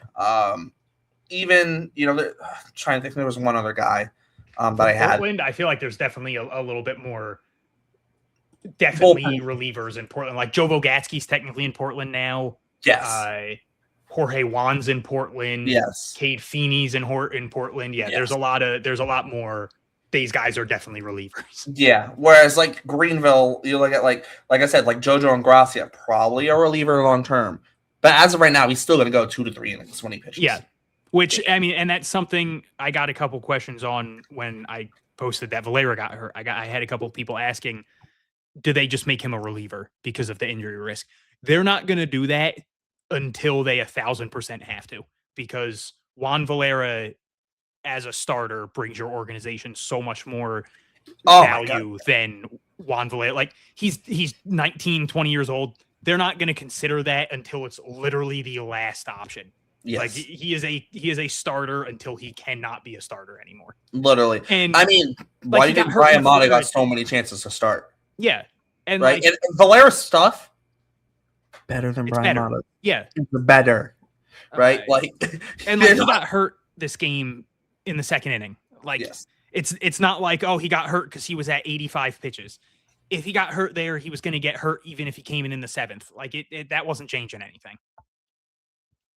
Yeah, I think the other thing too is like with a guy like Valera too, like the upside's too high to move. I mean, I know like I know it can be tempting to be like, oh, this guy's got elite stuff, chuck him in the bullpen. But like, and like even if you want to say, oh, you maybe can make him a starter later, like that doesn't really happen. Like, yeah, Garrett Crochet, like the White Sox drafted him, put him in the bullpen. Speed ran him through the minors, and I put minors in air quotes because it was 2020. And then he was a reliever for like 4 years, and they're like, we're gonna make you a starter. The White Sox also sucked. That's why Garrett Crochet was a starter for them. Okay, that White Sox team, like their number 2 was Eric Fetty, who they signed because I don't know if anyone else was gonna give him that much money because he was coming over from Japan after being there for how many years, right? Like. And or was it the KBO? Peak bad White Sox. Like it was bad. Bad White Sox. Right? Like so like Garrett Crochet, yeah, they're gonna give Garrett Crochet a chance to start because if he sucks, they have nothing to lose. The guy was injury prone anyways as a reliever. Screw it, right? If you think it might help him be healthy, screw it. They had nothing to lose. But this is a Red Sox team that organizationally they've proven when they hired Chaim Bloom, and then when they even moved off Bloom to Breslow, like they want to win every single year. They don't want to win and then have to go for a full rebuild for a couple years just to then get back to the playoffs, right? They want to be in the playoffs every single year. You can't just go, oh, let's move any of our guys with elite stuff to the bullpen. It doesn't work. And other things too is like some guys who start just don't work out in the bullpen. And some guys who are great in the bullpen don't work out as starters. I mean, Garrett Whitlock, right? And Whitlock, I think health-wise, if the health was fine, would have been a good starter. But, the health couldn't hold up. You look at a guy like Aroldis Chapman. I mean, the Reds tried for like half a spring training to make him a starter. Didn't work. Back to the bullpen he went, right? And Chapman, elite stuff, right? But like, there are some starters who can't crack it in the bullpen, right? They need that full length, warm up routine before a game. But like you mentioned, the upside's too high for Valera. It's too high. And I think any of these guys right now, you look at whether it's Valera, Witherspoon, Phillips. Phillips is a really good example of this. Ianson, etc. Run down the list of guys. But Marcus Phillips is also a really good example of this. Yeah, there's a reason they're starting him. If they have to move Marcus Phillips to the bullpen in 2 years, okay, right? But there's more value to even a number 5 starter than there is to a middle reliever. Yeah. There's arguably more there's arguably more value to a number 5 starter, like a legitimate number 5 starter, than there is to a setup man. Yeah.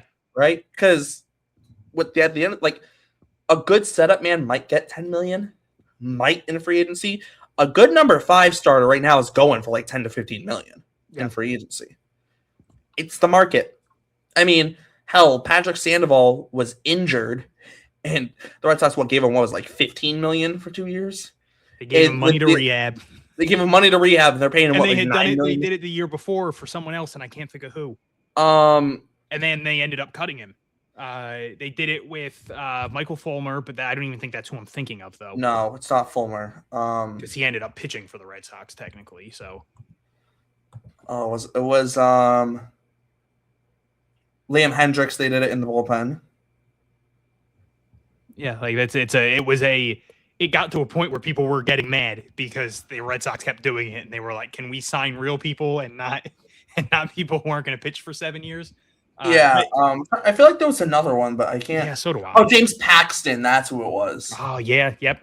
James Paxton. Yeah.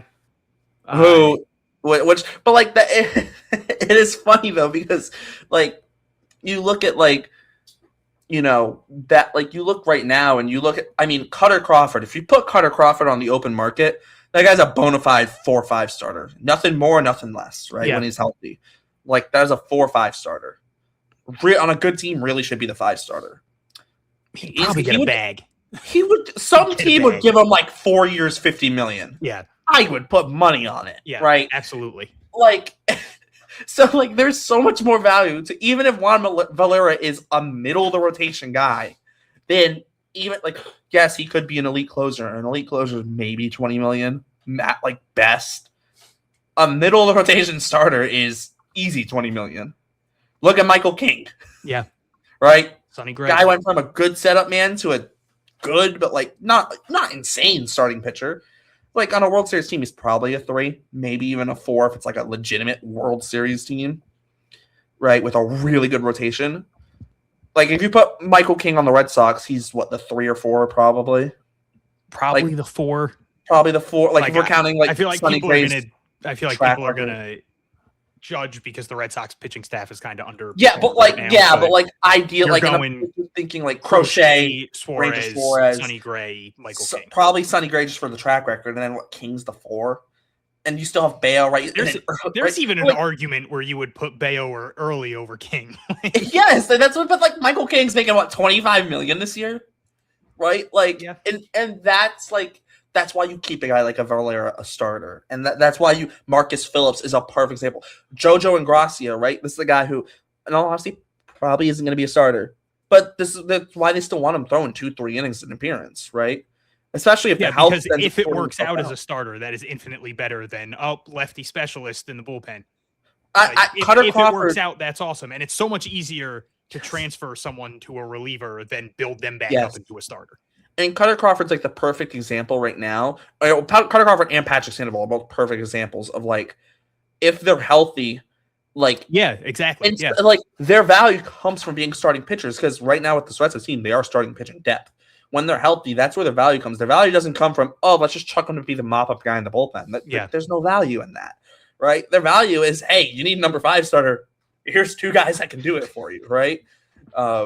It's like you look at a guy like a Tolley. You mentioned it last week. Oh, when does Tolley move to the bullpen? It's like probably doesn't happen. If it were to happen, the only reason it would happen would be late in the year because there hasn't just been a spot open for him, right? That's the only way it happens, right? But that doesn't mean Tolley would be moved to the bullpen long term because he's not, right? We mentioned it like we said. We mentioned it last week where the whole Tolley thing, where it was like maybe he gets moved to the bullpen like in like August, and like the Red Sox are just like screw it, right? You know, we can't find a spot for him in this rotation. Everyone's staying healthy, for relatively healthy. You know, we don't really have a spot, right? Because Sonny Gray might already running into a situation where he might be needed. Into it. That is true. Might need him I mean, we're looking at what Sonny Gray maybe being out for a couple weeks, right? Ovieto's already out, and it's already wrapped. There's a starting spot open. Sandoval and Crawford still aren't ready. There might be a spot. It might not be a spot that's open. Totally might come up and make 3 starts potentially. Maybe then he goes back down to Worcester until like July, right? Yeah. And maybe you get to the trade deadline. Maybe you need him at some point again for a short stint. Maybe you don't. But if you don't need him long term, maybe there is a consideration of it. But Toley's a different situation. He's in AAA. This is a guy who's on the 40-man roster. This is a guy who the stuff is that electric that you would move into the bullpen short term, not long term. Yeah. Right? I also think there's a world if Peyton Tolley gets called up to start where they have to figure things out because it's like, oh shit, Peyton Tolley's really good. That's the other side of it too. Which is not a bad issue. It's not a bad issue, but like if they need him for 3 weeks, I see a world where he throws 3 great outings and they're like, we can't really send him back. Like, now, guys. Oh shit, what do we do? It's like, oh shit, here we go again. It's a great problem to have. It is an amazing problem to have, right? Because like it does it's like okay, now what do you do? Do you go to a 6-man rotation, right? I mean, you lose a bullpen guy. That's the only caveat to it. But like, hell, like with maybe Crochet's early season struggles, Ranger Suarez hasn't been great. Sonny Gray maybe coming back from injury. Maybe you go to a 6-man and just say screw it, right? Let's go to a 6-man for now. And when someone gets hurt, we can bump. If someone gets hurt, we can bump back to a 5-man. Because if Tolley does pitch that well, right? But we're talking about like guys in high A, right? Yeah. Like you can't do even like anyone. And like I said, even if you're in Worcester, and Tyler Uberstein's another good example. Him being on the 40-man, yes, he's been kind of moved into like the swingman role. Tyler Uberstein, love him, does not have the same upside as a 19-year-old who's touching 102. Yeah. Like, love Tyler Uberstein. And this isn't a knock on Tyler Uberstein. How many 19-year-olds in the world are there that's touching 102, can go out and strike out almost 10 guys on 50-something? He throws a 95-mile-an-hour changeup, guys. Exactly. And it is disgusting. And it's not not like even it's a changeup that just is slower than its fastball. The thing is nasty. Yeah, and that's what I was going to say is like it'd be one thing if he threw a 97-mile-an-hour fastball and a 95-mile-an-hour changeup. People might be like, "Oh, that pitch sucks" because it's just his fastball that dips a little. Like, no, there's still a 7-mile-an-hour difference on from his fastball to his changeup, and then it has bad move or good movement. And there's no reason to. I get the thought process that they were coming at with all the injuries but teams aren't looking at that. You can get injured in the bullpen too.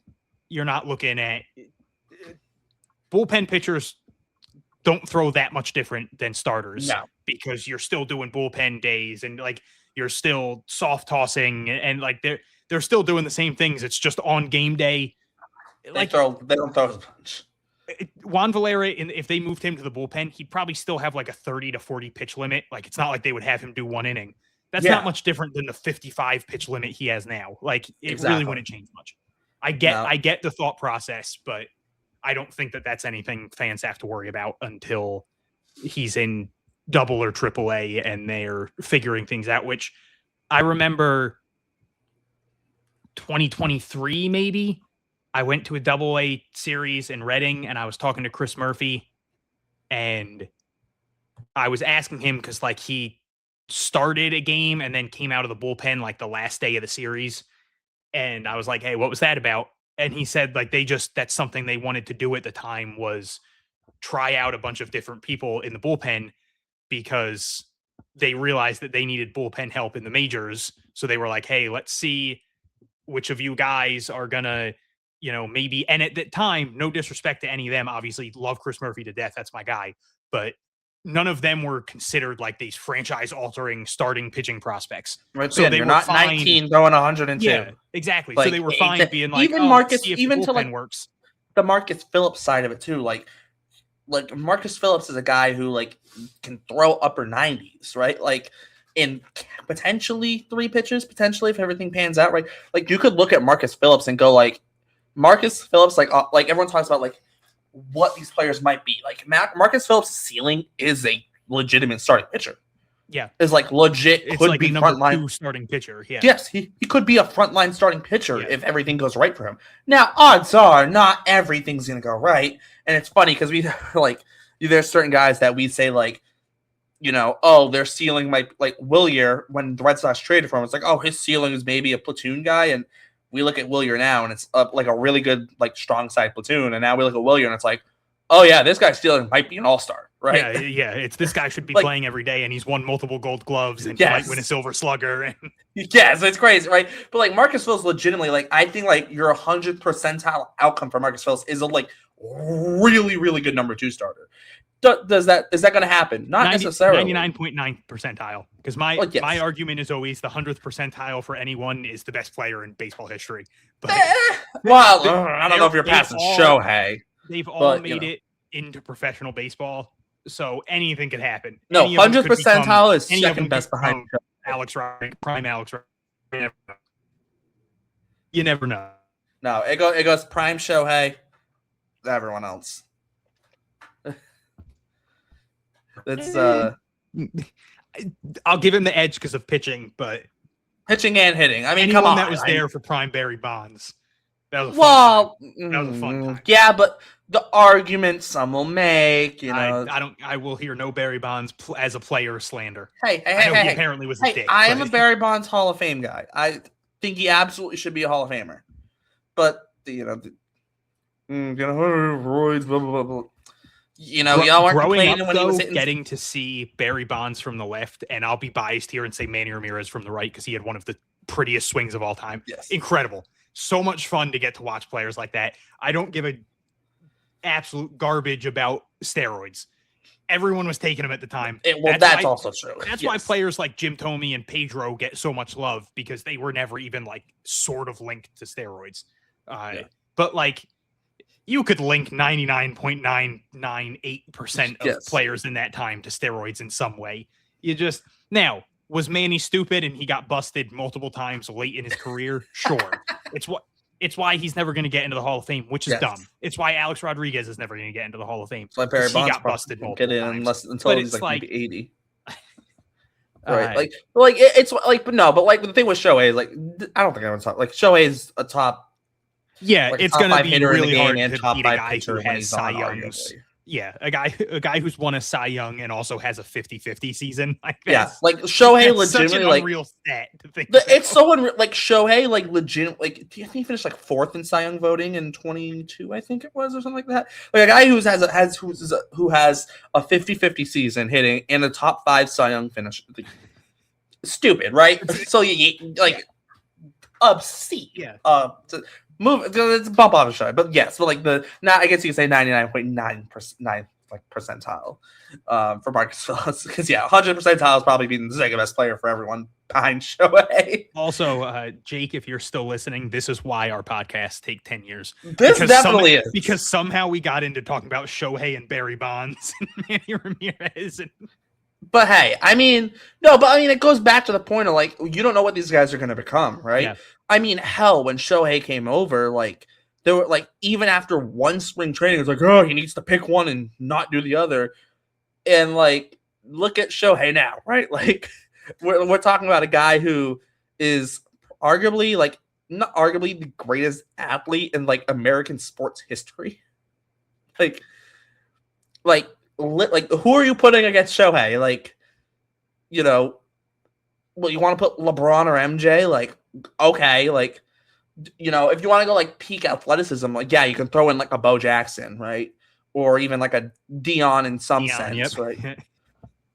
But like, it's like the multiple sports thing. But like, in terms of like just one specific sport, like, Shohei is, But like I said, like when Shohei first came over, like there was all that doubt, like he needs to stick to one, he can't do both, and a guy like Juan Valera, like, the sky is legitimately the ceiling for him. If Juan Valera stays healthy and develops how you can dream, like develops how you would dream on him developing, we could be like seeing in 3 years, Juan Valera's at the big league level throwing 100 plus, like pumping 100 plus, nasty changeup, just like dominating, right? If like Juan Valera is the type of prospect you can dream on. Yeah, he is. And people need to, I feel like people get caught up on past failures, and I don't want to like call prospects out, because it's not like Brian Mata, it's not his fault. He kept getting hurt. It was bad luck, Jay Groom kept having injury problems. But I feel like people will do that. It's song with the military service stuff and all that stuff. Right? And they'll be like, oh, remember when fans got excited about Brian Mata? Oh, remember when fans got excited about Henry Owens? This is why we can't get excited about. And it's like, I get it. I do think that sometimes people need to temper their expectations a little bit. Yeah, but like, look at Mookie, right? Yeah, exactly. Like, it can go that way too. Like, yes, it wasn't that long before Mookie became like the top prospect in baseball. And I know that Sox prospects guys have talked about this before, where he was like almost out of baseball, and they didn't have him in their rankings at all. And he was considering going back to college to play basketball. And like, we were very close to Mookie Betts quitting baseball and never becoming a name. And a couple years later, he's winning MVPs for the Red Sox and helping them win World Series. And you never know, which is why the organization will always strive for whatever the best possible outcome is, which for every pitcher is always going to be, can you be a starter? Yeah. It's why when they drafted, Noah Dean, Dalton Rogers, all them, those guys were like relievers in college. They were like, hey, let's see if you guys can Hackett as starters, and if Yeah. you can't, we can move you back to the bullpen. But There's a reason the we're Red gonna Sox try. aren't going to take a flyer on a guy in a draft like a Ben Joyce. Because the highest upside, the best thing Ben Joyce could be is an elite closer. And even then, odds are it's not happening. Yeah, I mean, Right, even look so- at like Christian Fauch and Jacob Myers. They have both of them, taking multiple innings, and like those were college relievers, and they're like, all right, Christian Fauch is going to start this game, and yeah, he's only going, like a 3-inning pitch limit, but they're still trying to stretch them out and see if it works. Yeah, exactly. And you're looking for that high upside. You want it. And I went on the whole thing, was it last week, I think, about like high floors. But like high upside's important too. Like this doesn't like when I go on my high floor, when I went on my high floor thing, this wasn't me saying, not like you only want high floors and you don't care about the ceiling. Like, no, the ceiling's important because it doesn't matter how high a guy's floor is, but if you look, if a guy can run and play defense and has the great arm, but they literally cannot hit the ball, they're only going to go so far. Yeah, doesn't matter. I don't want to throw shade at the guy. This isn't a Red Sox guy, but I remember what year was it? I'm trying to remember what year it was. Was the 2020 draft, 16th overall. The Cubs took Ed Howard. And it was, this guy's going to be an elite defender, right? Elite defensive shortstop, right? His glove's going to carry him to the big leagues. If he just hits a little bit, he's going to be amazing. And this isn't a dig at Ed Howard. Last year, in his last full season was 2024. In 112 games, he had a 67 weighted runs created plus. So far this year, he's played in 7 games in Double-A, 19 plate appearances, and he's got 2 hits, and they're both singles. My best friend is a Cubs fan, and that was like a big thing between us, was Nick York versus Ed Howard. Fair to say I've won that. Obviously, Nick York does not play for the Red Sox anymore, but fair to say that I won that argument. Yes, Well, and this isn't a dig on Ed Howard, right? Thriving in Pittsburgh. That's awesome. Yes, and this isn't a dig at Ed Howard, but no, not at all. Because yes, Ed Howard, like if everything goes right, like he is a big league shortstop, but like you look at a guy like Ed Howard, the defense is great, the speed's great, like the speed's pretty good, like the arms, like the guy is a bona fide shortstop. It doesn't matter how good but you you are. have such an uphill battle with the bat. Yeah, exactly. Like it's never gonna happen unless the bat improves, right? I mean, it goes the other way around. If you can't play defense, like, it does help you have a DH spot, but, like, that's your only saving grace is that there's a DH spot, right? And I will say, rooting hard for Ed Howard, because my friend's a Cubs fan, I was, like, paying attention to him a lot. Seems like an awesome guy. Oh, he absolutely. I love it for him to figure it out and become a big league player, but it is such an uphill battle. Yeah, I mean, that's the first thing that pops in my head, just because I remember when the Cubs drafted him, there was, like, all the rage about his glove and the defense, and it's like, and like I said, this was, like, Ed Howard, absolutely a high floor guy, a little bit different, I think he was coming out of high school when they drafted him, right? So a little bit different than, like, you take, like, a Nelly Taylor out of JUCO, or a guy like a Skylar King out of college, right, where the bat's a little bit further developed when you do get him in your system. But, like, those guys, like the high floor, but like with a guy like Nelly Taylor, you see the bat starting to come around, and you're like, okay, like the bat's coming around a little bit here. Like the bat continues to develop. Like, yeah, you are looking at a guy who baseline is fringe MLB guy. Yeah, right. And even Ed Howard, I think at some point will get up to like AAA and be like a guy where it's like, yeah, he's in AAA, great defender, might not hit a ton. One of my favorite players growing up in the Red Sox system was Devin Marrero, right? And as a guy, never really hit a ton, but like the guy was MLB depth. Why? Yeah, he got to the majors because he had a great glove. Exactly, right? I mean, and this is the extreme example. Jackie Bradley Jr. There were months of a season Jackie Bradley Jr. couldn't hit a beach ball. And he was in the lineup every day. Exactly. They're late in Kevin Kiermaier's career. The guy sometimes could not hit to save his life, right? And I love Braiden Ward. Shout out Braiden Ward, right? But like you look at Braiden Ward, he mentioned he's not going to be the guy who hits the home runs, right? But the speed will play, the defense will play, the baseball IQ will play, right? And you look at a guy like a Braiden Ward, the absolute worst for Braiden Ward is where he's at right now. Yeah. Where he's the guy who's on the fringe of an MLB roster. Braiden Ward's never going to be worse than that as long as the speed's still around, right? And so yes, floor does matter, but you can't be all floor. You have to have guys who have high ceilings. And a guy like a Juan Valera, a guy like a Juan Valera, where you can dream on that 102 mile per hour fastball with the nasty changeup, the Peyton Tolles of the world, right? The Roman Anthonys, the guys you can dream on. You can dream of Peyton Tolle winning a Cy Young. You can dream on Roman Anthony winning an MVP. Yeah. You could hell even dream on Juan Valera maybe 7 years from now being the best pitcher in baseball if you really want to, right? Because it's believable. A guy who throws 102 at 19 years old with a nasty changeup, it's believable, right? A guy who throws 90 and fills up the strike zone, it's not believable they're going to win a Cy Young, unfortunately. It's not. Right? I love Chase Mydroth, but the Chase Mydroths of the world aren't going to win an MVP. Important player, very important player. Not going to win an MVP, unfortunately. Yeah. Right? So there is that balance, right? And I didn't want to touch on that because there is that balance.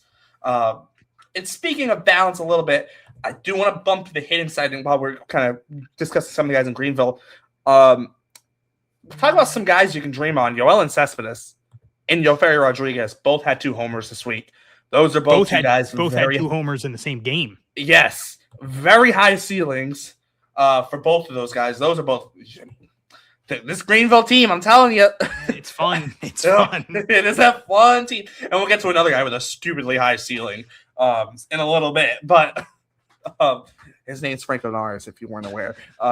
Who I think also has a high floor, in my opinion, as well. But, even better, right? Yeah, he's one of those rare high floor, incredibly high ceiling guys. Yes. But, run through it. Henry Godbout had a homer. Mason White, Jack Gwinnett, Nathaniel Uton hit a homer. Him and his, 3% body fat. Donnie's Guzman hit a homer. Yeah, but Donnie's Guzman. Fraley Encarnacion also hit a homer. Mason White hit a homer, I think? Yeah, I said Mason White, yeah. I think I said Mason White. You probably did. I think I did. There were a few, 8 guys hit a homer this week in Greenville. And then also, too, like you mentioned, Hudson White getting his game at the plate going 2 for 3 with a triple. Who else was it? Justin Gonzalez had 6 hits this week. Not the craziest week for Justin Gonzalez. 6 hits, 2 doubles, though. A couple of RBIs. Boy, he hits the ball hard, man. God. Oh, my God. I mean, I swear to God, you could just dream on this entire Greenville team being the really Red Sox. Could. Being half of the Red Sox roster in 3 years. In a world of perfect outcomes for this team, they would Dude, just that's not Zenatello? Oh, don't get me started. If they all had the perfect outcome, this would just be the Red Sox lineup in 5 years. The pitching staff would be insane. Obviously that's not going to happen. It's not, but you can't but this is what's fun about the minor leagues though. You can dream on guys. Yeah. This is what's fun about having a good minor league system. It's fun to get lost occasionally in the Juan Valera might be an absolute guy, or even a guy like a Nazan Zanatello. I love Nazan Zanatello, right? It hasn't been great for him his first couple years of pro ball, but but you see the talent. You know the talent is there. You just hope to get it out of him. But I've said it time and time again, development's not linear, right? Nazan Zanatello could come, maybe he struggles even the first half of this season, and then the All-Star breaks hits, something happens, and then Nazan Zanatello comes out of the All-Star break and lighting up the world, right? Who knows, right? So it is good sometimes to dream on guys, but just this Greenville team. I mean, Godbout's another guy who definitely is. Godbout, I think, is an interesting one because I don't know if I mentioned this last week, but kind of has a Christian Campbell-y feel. No, I didn't mention this here. I mentioned it somewhere else, but I mentioned it actually on a school assignment that I had talking about the Red Sox. But he feels very Christian Campbell-ish in the terms of I could see Godbout really good eye at the plate, really good bat to ball skills, and with him kind of putting him, I guess we'll put him in the Red Sox swing lab is what I'm going to call it, right? Who knows flying what through the majors, minors. Right. Well, I'm not saying flying through the majors, but I'm saying in terms of you see that power start to bump up. If you see the power really start to bump up on Godbout, like the exit velos jump on him, like now you're looking at a guy who good plate discipline, can put the bat on the ball and hits the ball hard. Like, Yeah. Right. And that's why it's like feels a little Christian Campbell-ish to me in terms of like what they're maybe trying to do with him, because like you saw the success they had a guy with, and it's not just Campbell example, but like Campbell's the biggest example of like, okay, Campbell comes in and says great hand-eye coordination, solid knowledge of the strike zone, bump up the bat speed, get some more power, the exit velo start jumping up, and then boom, he explodes, right? Yeah. Godbout looks like a guy who, I'm not saying he's going to have the Christian Campbell trajectory, but like we could be in 2 years looking at Godbout and be like, okay, this guy's a legitimate prospect, like legit prospect, even more than he is now. I do just want to. I don't want to take too long, so I do just want to throw out a couple. They're all people we've mentioned already, but just Yoferi Rodriguez is up to a 283, 313, 522 slash line, 5 doubles, 2 homers. It's really exciting to see, because I thought he showed a lot of promise last year, but he kind of got buried just with how good the farm system is. And there was so much excitement when he first came over, and like, oh, Red Sox fans weren't high on Quinn Priester. And then Yoferi Rodriguez, like he hit a triple, I think, in his first at bat in the system. Obviously, it wasn't shown because they were playing in freaking Asheville, but you mean Trashville, right? Trashville, but he slumped a little bit. But it was like I kept trying to hammer home the fact, like, hey, this kid's 19. He got put into a new system. I don't want to say midway through the year, but a couple games into the season, he's just thrown into a new system, and he's 19 in high A. Like that's not something you see a ton of.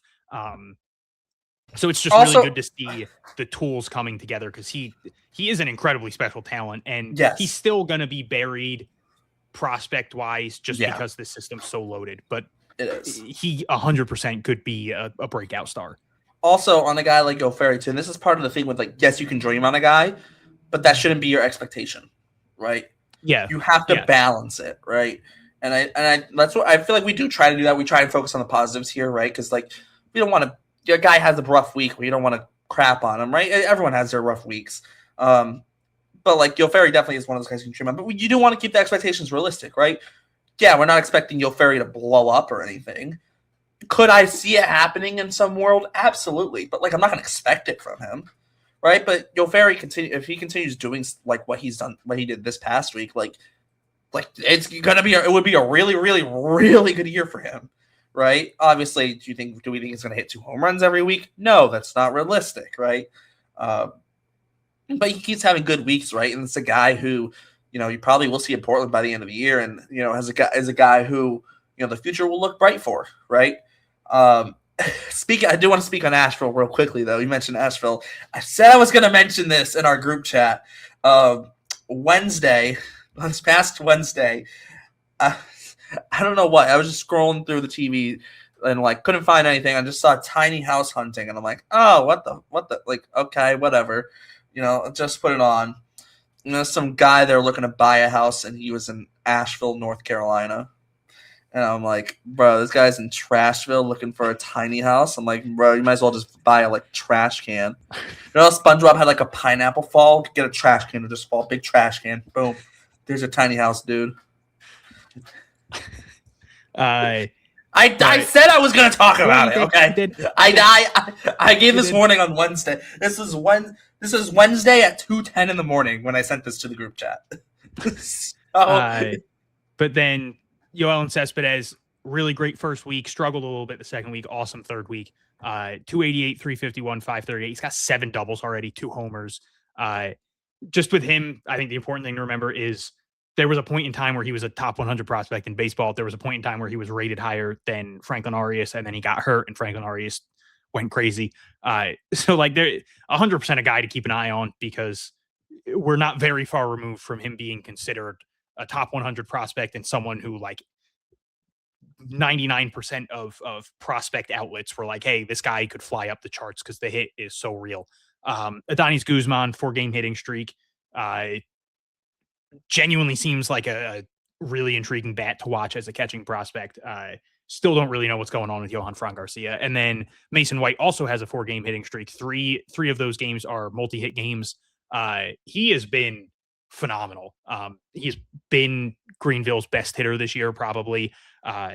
It's between him and Cespedes probably, but you could maybe throw in Guzman too. Guzman hasn't played as much though. But he's just been phenomenal. Everyone was excited about the swing when he got drafted, and I mean he's kind of showing why. And then I just wanted to say on Justin Gonzalez, the thing that we're always going to see with him is people talking about how like, oh, if he gets more not exit velo, like a better launch angle, man, if he puts the ball in the air a ton, he's going to be a freak. Not everything has to be put in the air. He had a really good at bat this week with the bases loaded. And he went down 1-2 in the count, and he took a low outside pitch and he turned it over for like a single up the middle, and it was on the ground and everything, but it was just like he put the ball in play. He hit it hard enough. He put it where people weren't. And it's good to see. Not every highlight from Justin Gonzalez needs to be a 500-foot homer. So I just wanted to highlight like, hey, look, here's really good situational hitting in a bad count for him. I think that's also just as important to a 19-year-old's growth as learning to hit the ball in the air a little bit more. But we're also at an hour 55, so we should probably. Well, I think it's a good time to maybe discuss the guy that maybe people are waiting for us to talk about. Considering he had 3 home runs this week. Franklin Arias, you glorious bastard. Fucking Christ. Arias played in 4 games this week, 4 hits, 3 absolute nukes, might I just add. 3 walks, just the 1 strikeout. Also, for the fun of it, let's chuck in a stolen base. Why not, right? Just chuck it in there. So Arias so far this year, just he's already got he's got 30 at bats, 14 hits, 3 homers, 9 RBIs. This feels like the beginning of last year again, except against even better competition. And with more power. Yeah. To be fair, Salem is, nobody hits home runs at Salem, to be fair. But, oh my God, is basically the way to put it. Arias this year has 5 walks. He's been intentionally walked once. And he's got, which we mentioned last week, and he's only struck out 3 times. The 3 homers, 2 doubles. Like I said, 14 hits and 30 at bats. 467. Nice. We didn't have it in our intro video, so this week, so someone's got to make up for it. And then 564 on base and an 833 slug for 1397 OPS. Small sample size, yes. Absolutely a small sample size. But absurd. And just as absurd, if not even more absurd than his start last year. And this is against AA pitching, when the pitching in AA is probably the best it's going to be all year. We talked about it in Worcester with Chad Tracy. I talked to him about it when I was in Worcester. And his big thing, this is the best the pitching's going to be all year in AAA. It's kind of the same thing for every level in some ways, because the best guys in AA are going to eventually move up to AAA, right?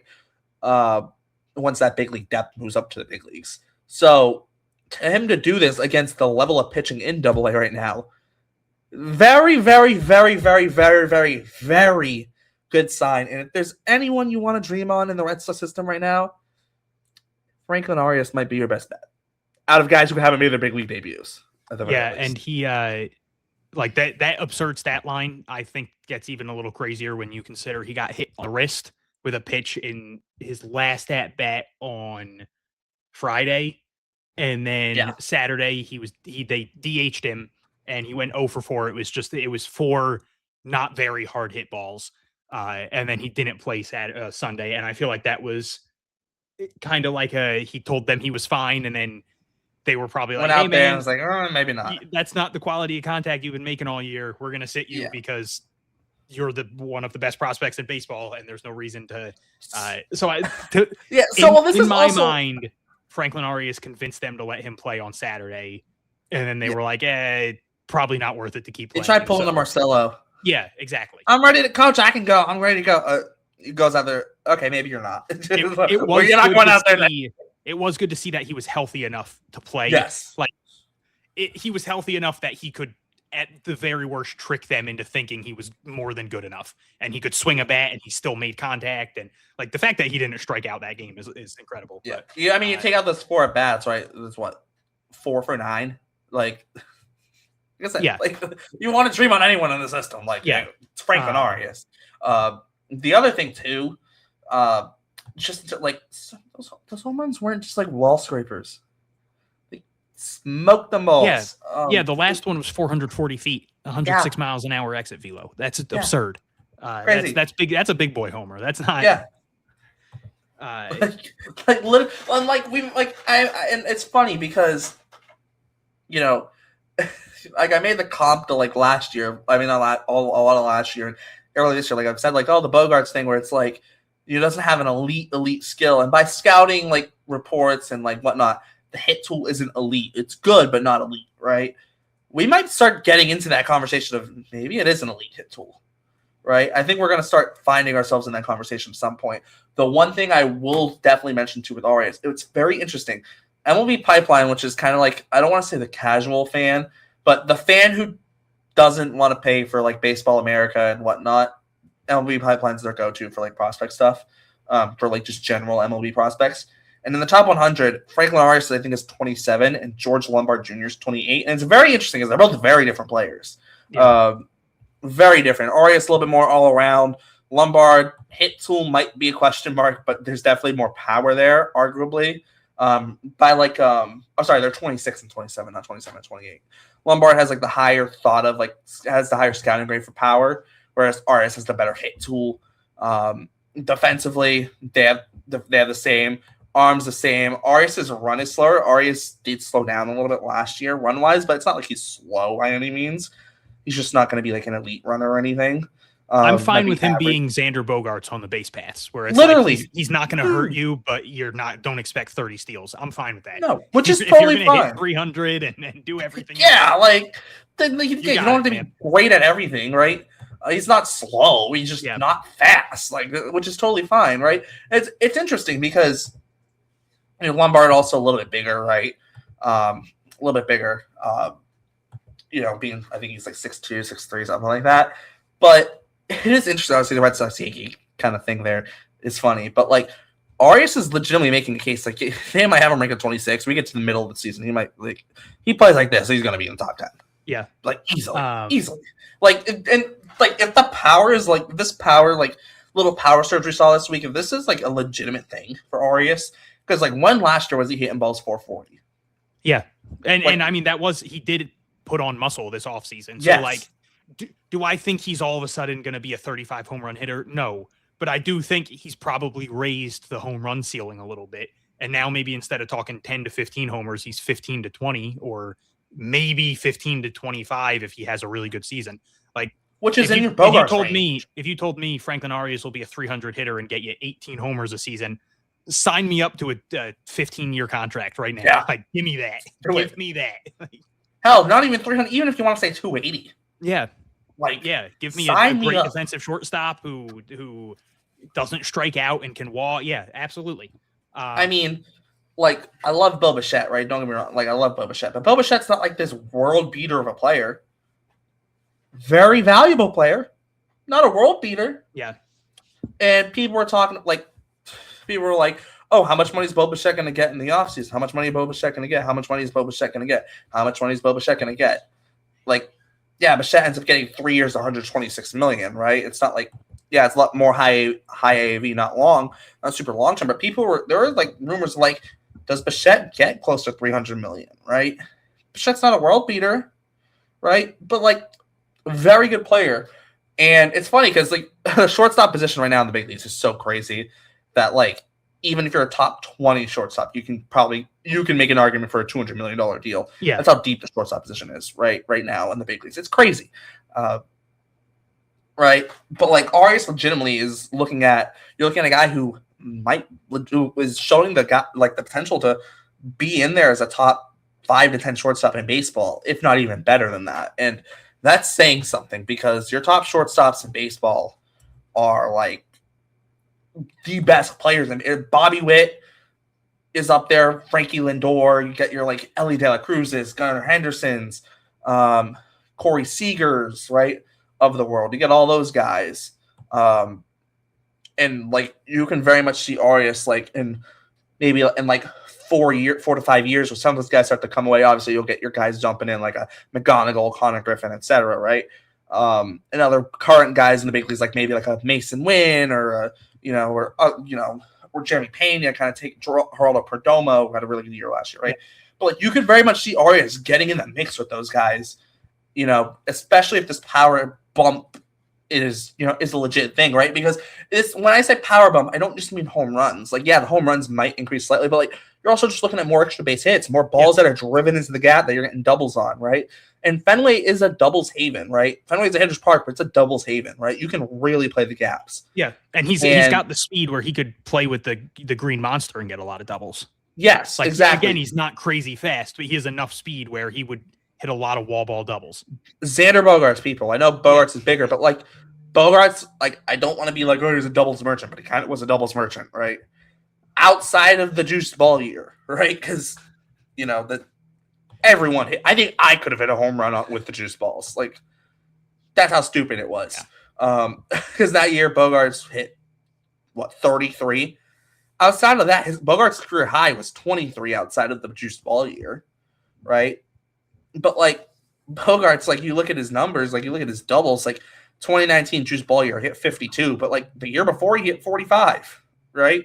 In 2018, and he hit 45 in 136 games, right? Like that's a lot of doubles, right? And I could very much see Arias being a 40+ double guy, right? Especially he's driving the ball more. Like absolutely can see it, right? And I hate doing the whole Bogaerts comp to him because Bogaerts is so highly regarded by Red Sox fans, but just in terms of being the all-around player who can just do a lot of things, like it very much feels like that's a legitimate comp. And age-wise, right? Like Bogaerts, you look at him and you kind of look at his run through the minor leagues. Bogaerts in 2012 started in high A at 19 and was in double A. And in 2013 at 20 years old, starts the year in double A, plays triple A, and then reaches the big leagues at the end of the season, right? You look at Franklin Arias. How old's Franklin Arias right now, Hunter? 19, right? He's 20. He's 20. He's 20. What level is he in right now? Double A. Oh, what level did I just say Bogart started his age 20 season in? Double A. Double A. There are a lot of similarities, right? Obviously, they're not the same exact player, right? And they're not, and Bogaerts is what, like 6'2", 218 is listed. Obviously, when he's younger, he's a little bit skinnier, but Bogart different, like a little bit taller, right? Bogaerts, if you were ever going to move him off of short, it was always to third base. Arias, if you move him off of short, it's probably to second base, right? But there were a lot of similarities there. It's a little bit scary, some of the similarities. Yeah. And you look at Bogaerts, right? 2012 in his 104 games in high A hits 302, right? And then the next year in double A, he starts his 56 games hitting 311 with a 909 OPS.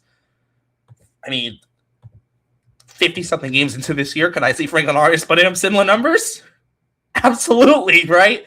I hate making the Bogaerts comp because Bogaerts is so highly thought of by Red Sox fans, and I don't want people thinking, oh, the Bogaerts comp, he's going to be our next franchise shortstop. I don't want people going crazy like that, but in the grand scheme of things, Bogaerts wasn't a world beater, right? He wasn't your Mookie Betts. Yeah. But arguably, he wasn't the Raffy Devers, right? But he was the consistent guy on the team who every single year could put up 15 to 25 homers, give you 35 to 45 doubles, and would be on the field every single day, right? And just was a guy who just didn't really the worst thing about Bogaerts was his defense, and even then, it would the worst thing with Bogaerts was really the range more than anything. And if you just went the TV eye test, you never really noticed it because you didn't see his read on ball, his jump on the ball in the hole. But Bogaerts made all the plays. I would rather have Bogaerts make all the simple plays. He made the plays he was supposed to make. Exactly. And there were some balls he maybe didn't get to, but the ball was hit to him. He made the play, right? And at the end of the day, I'd rather have that than a guy who maybe can make the diving play, but the ball right to him goes between his legs. Right? And Arias very much feels like the type of guy who's going to do all those simple things right. Yeah. And it's just funny. It is funny how some of the comparisons line up between the two of them. But outside of him, AA wise, again, it's always going to kind of be the situation of this. The rest of the lineup's going to have to pick up slack somewhere. Max Ferguson had a good week. Ronald Rosario has been phenomenal. So Ronald Rosario started the year through his first 4 games. He was 0 for 16. He's 9 for 20 since then, which has gotten his average up to 250. He's got 2 doubles and a homer. He's driven in 5 runs. He scored 5 more. That's massive for him because Nate Baez has been fantastic. He's slashing 262, 396, 429. And there's always going to be a multiple catcher system at every level of the minor league system because they're not going to have a catcher going, 6 games behind the plate every week or even 5 games behind the plate every week, just because you're trying to keep these guys fresh. But Rosario's kind of playing himself back into more of a share of the thing. Like, don't get me wrong. I think Nate Baez is probably the guy they view higher. But Rosario is making sure that he's not like just completely forgotten about. Raúl Martinez has had some hits. He struggled really badly to start the year, but his at-bats have looked better recently, I should say. Yes. That's the way I should have worded it. Definitely. And then same thing with Nelly Taylor. Yep. Really, really, really rough start for Nelly Taylor. I think it's a case of in the lower levels of he's such a patient hitter and he loves to work counts. And in the lower levels of the minors, there's not as much consistency with pitchers. So like he's getting to these 3-2 counts and then he's taking a pitch right on the corner that, a guy in single A or a guy in high A is probably missing the plate by a couple inches. And I think he just kind of needs to adjust to that and realize he's going to have to swing a little bit more. He did swing 3-0 this week and flew out. I was a little upset with that one, but he had a couple hits this week. He had a couple walks this week. He stole a base. And I mean, he's still one of the best defensive outfielders in the system. So there's that. But I will also add, it seems a little bit similar to like Alan Cowshaw had like that same issue early in his AA days, where like he was almost too patient at times. Yeah, it happens with really patient hitters because they're not used to, they've spent the last year or 2 years, however many years, in leagues where pitchers were missing more often than not. So it's a learning curve. He's still just 4 for 41 on the year, but he's someone that he's going to have some really big weeks this year. He's going to have, weeks where he hits 3 homers or weeks where he gets on base 10 times and steals 5 bases or so it was a nice step forward for him this week to have a couple games. He had a 2-hit game, I think, on Sunday. So it's good to see him starting to get things going because he absolutely could be one of the better bats on that team. When it gets warm, I think him and Miguel Blaze are going to have some massive weeks. We saw Miguel Blaze also had a 2-hit game, I think, on Sunday. He hit his first double of the year. So I think both of those guys are gonna heat up and be very important bats to help the team with Franklin Arias at the top. Because they're going to need people starting rallies at other parts of the lineup or driving him in. And you can't keep relying on Nate Baez to do it. Yeah. And you also can't rely on other people to do it on the off chance at some point we get to like June or July and, Franklin Arias isn't around anymore. He's in Worcester. When Franklin Arias is in AAA, then you're really going to have to figure it out. Yeah, you're really going to have to figure it out. Or you better damn hope that like Justin Gonzalez and like Henry Godbout are all on their way and coming up and save your lineup because if not, that might get a little bit rough. No offense to some of the guys there in AA, but it is. I mean, out of the I'm excluding Salem just for the sake of it's a lot of guys who haven't played affiliated ball or have barely played affiliated ball before the season. So I'm excluding Salem in this, but like out of the other 3 levels, Portland's lineup by far is the worst. It's by far, right? And it sucks to say, but like it is. You got to be a little bit realistic with that because you look at Worcester, you got your big league depth, and your Campbells, your Mikey Romeros, etc. Right, and Alan Castro will get to him, but he did have a nice week.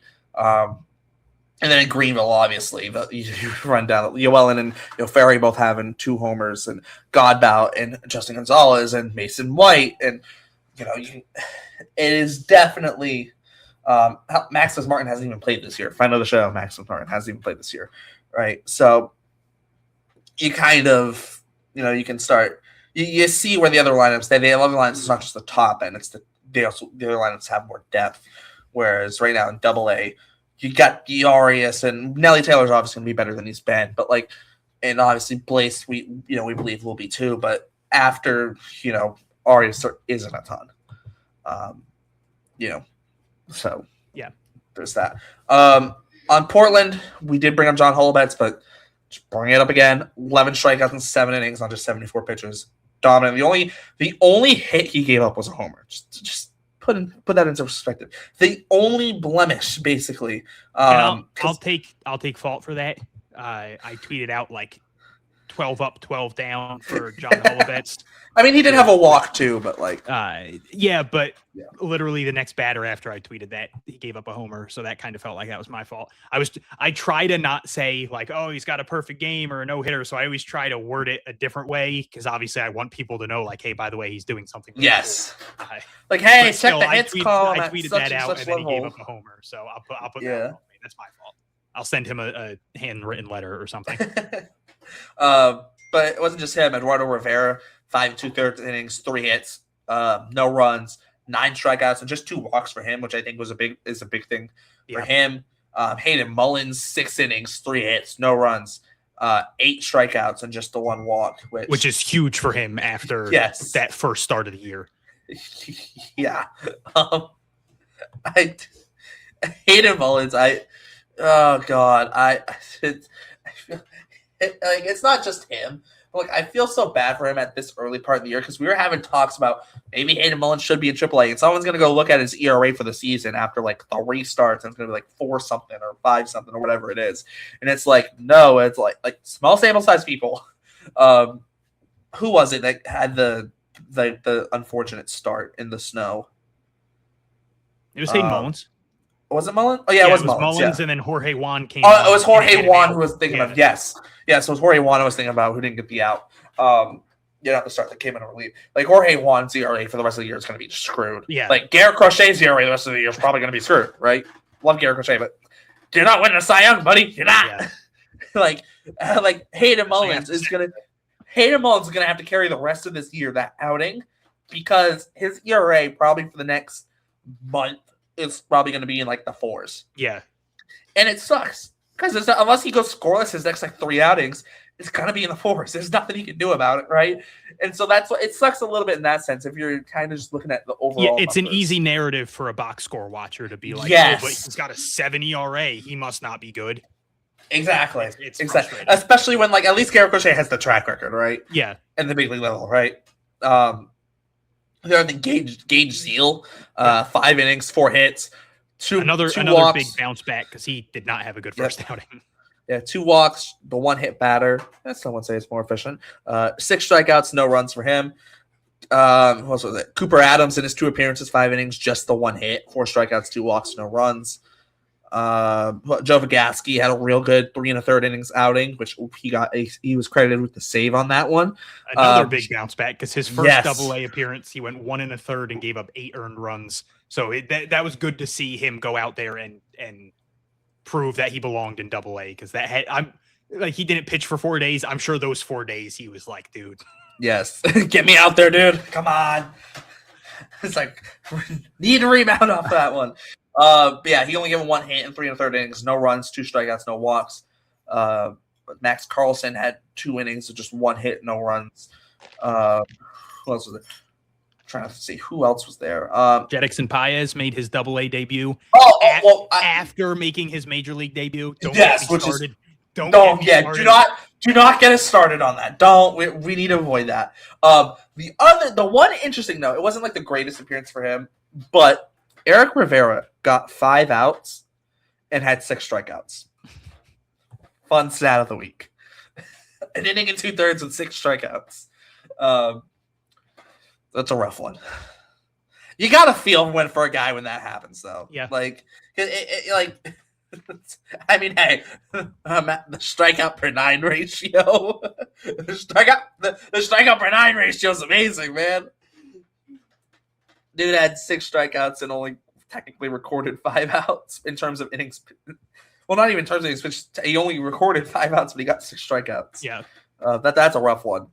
But hey, a fun stat at least. I'm trying to think, is there anyone that Dalton Rogers struggled with command.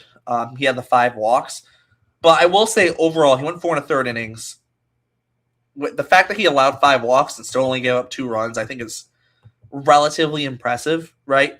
I think it's definitely not the start he would have liked, but all in all, the 5 walks, the 2 hits, didn't really strike a ton of guys out. I think it was 2 strikeouts, was it? It was 2 strikeouts. Still only gave up the 2 runs, right? So definitely was battling through it, but it does show some resilience at least, right? Like that's the type of outing that maybe like later in the year he can look back at and go, didn't have my best stuff, but I got through it. Yeah. Right. And it's one of those. I forget who I mentioned it with last week, but Dalton Rogers, 4 1/3 innings, 2 runs. It's a ERA of 4.15. If you have a quality start and go 6 innings and give up 3, it's a 4.50 ERA. Yeah. Right. Like, obviously 4 1/3 is different than 6 innings, right? But like we're also talking about the minor leagues here. Like, not everyone's going 6 innings anyways. John Holobetz doesn't count. He's his own thing. I'm at the John Holobetz probably could have pitched 9 innings if they wanted him to. They really wanted him to. 74 pitches through 7. Could have gone 9 if they wanted him to. Obviously, that would be dumb, but he could have if he wanted to. I have one guy that would be a good transition then. I don't know if you have anyone else. No, I don't have anyone else. Okay, Michael Sansone threw 1 1/3 innings, and he got a save on April 15th this week in Portland. No runs, no hits, a walk, a strikeout. And then he went to Worcester and made his AAA debut in a start where he went 6 innings, 2 hits, no runs, 2 walks, 5 strikeouts. Talked about him a little bit before. Lefty pitcher. He's 26 years old. Doesn't throw hard. I think I saw Andrew Parker or someone tweet out that he topped out at 89.5 in his start this week. Or maybe he averaged 89.5. Either way, doesn't throw hard. So he's not going to be someone you're going to hear a ton about. Especially just with, we've touched on it a million times already, the absurd pitching depth of this organization. Just up and down the entire system. There are big names at every single level. But just it's such a cool growth through the minors to see a guy literally just get all the way to AAA because he throws strikes and he induces weak contact because he can pinpoint a pitch and be like, hey, this guy isn't good at hitting low outside pitches. I'm going to just pepper low outside pitches and he's going to hit a weak ground out to the first baseman. That's what he's made his name on, and he's been phenomenal. He's got a career 3.17 ERA in the majors. His worst season ERA is a 3.49, and it was in 28 1/3 innings all the way back in 2023. This guy's just been awesome everywhere he's gone, and I'm just going to kind of repeat what I said earlier. He's not going to be the next guy called up. He's not on the 40 man. They have, Tyler Uberstein, Peyton Tolley, Jake Bennett, all on the 40 man. And then there's, Patrick Sandoval and Cutter Crawford are rehabbing. Obviously they both had setbacks, but, and then there's even guys like Seth Martinez or even I'll throw out Wyatt Olds or Isaac Coffey, the Noah Song. There's a ton of people that could at some point get a chance. There's 1,000,000% a world where Michael Sansone gets a spot start at some point this season. The Red Sox have a doubleheader or something, and they're like, we need to call someone up, and it lines up with Michael Sansone, and then he goes out there and he'll give you he to me reminds me of clearly he doesn't remind me of him that well because I can't think of his freaking name. I went to one Red Sox game last year and he was the starting pitcher and I can't think of his name. He didn't throw hard. He was older. Oh God. Oh no. Oh my God. Oh, this is bad. Not Cooper Criswell. I'm gonna figure it out. I'm looking, and is it Sean Cooper Newcomb? Criswell? Criswell? Well, Criswell had like I'm looking. Was it a lefty or a righty? It must have been Cooper Criswell. I went Because to one game. Newcomb It was isn't the a game. super right, but he doesn't go slow. It was the game where Roman Anthony hit a walk-off. It was the City Connects. It was the day after the trade deadline. And I was admittedly disappointed because I was like, yeah, Criswell pitched on August 1st, so it might have been that. It had to be Cooper Criswell. I don't know why. I saw him and was still like, nah, it's not Cooper Criswell. But it had to be though because it was around the deadline. Their starters. It was like Crochet. They had like Crochet, Bueller, Fitz, Giolito, Bayo, and then Criswell made a spot start. Okay, so and yeah, then they eventually added Dustin May to the rotation. Yeah, so then it was Cooper Criswell, and it's like he went out there and threw a freaking gem, and it was like vibes were so down in Boston at the time because it was like, man, the Red Sox fumbled the hell out of the trade deadline, and now Cooper Criswell's starting a game for us because we didn't make a move to get a legitimate starting pitcher, and this is what it's come to. And then he went out there and threw like 7 innings of 1-run ball or something ridiculous, and they end up winning on a walk-off, and all of a sudden vibes were crazy high again. That's exactly the scenario I see Michael Sansone pitching in. The Red Sox need a spot start. It's him. A ton of Red Sox fans are like, what the hell? This is what it's come to. And then he gives the team like 6 shutout innings, and everybody's like, oh my God, we're the season saved. This is incredible. 6 shutty, and then like it's like DFA'd the next day, unfortunately. I feel like that would probably end up being the case because then they'd just be like, thanks for your efforts. Now we're calling up a reliever. Hey, it's better than what they did to Brian Van Bell. Exactly. They called him up for 4 days, didn't use him, and then DFA'd him. Yeah. No, but that's still sits. That's what I see in Michael Sansone's future is a random spot start this year that upsets fans until he pitches, and then everybody's like, wait, this guy's awesome. Yeah. And then it's funny because Cooper Criswell's, with the Mariners this year, and he's got a 5.24 FIP, but he's only given up 2 earned in 9 innings, pitching out of the bullpen.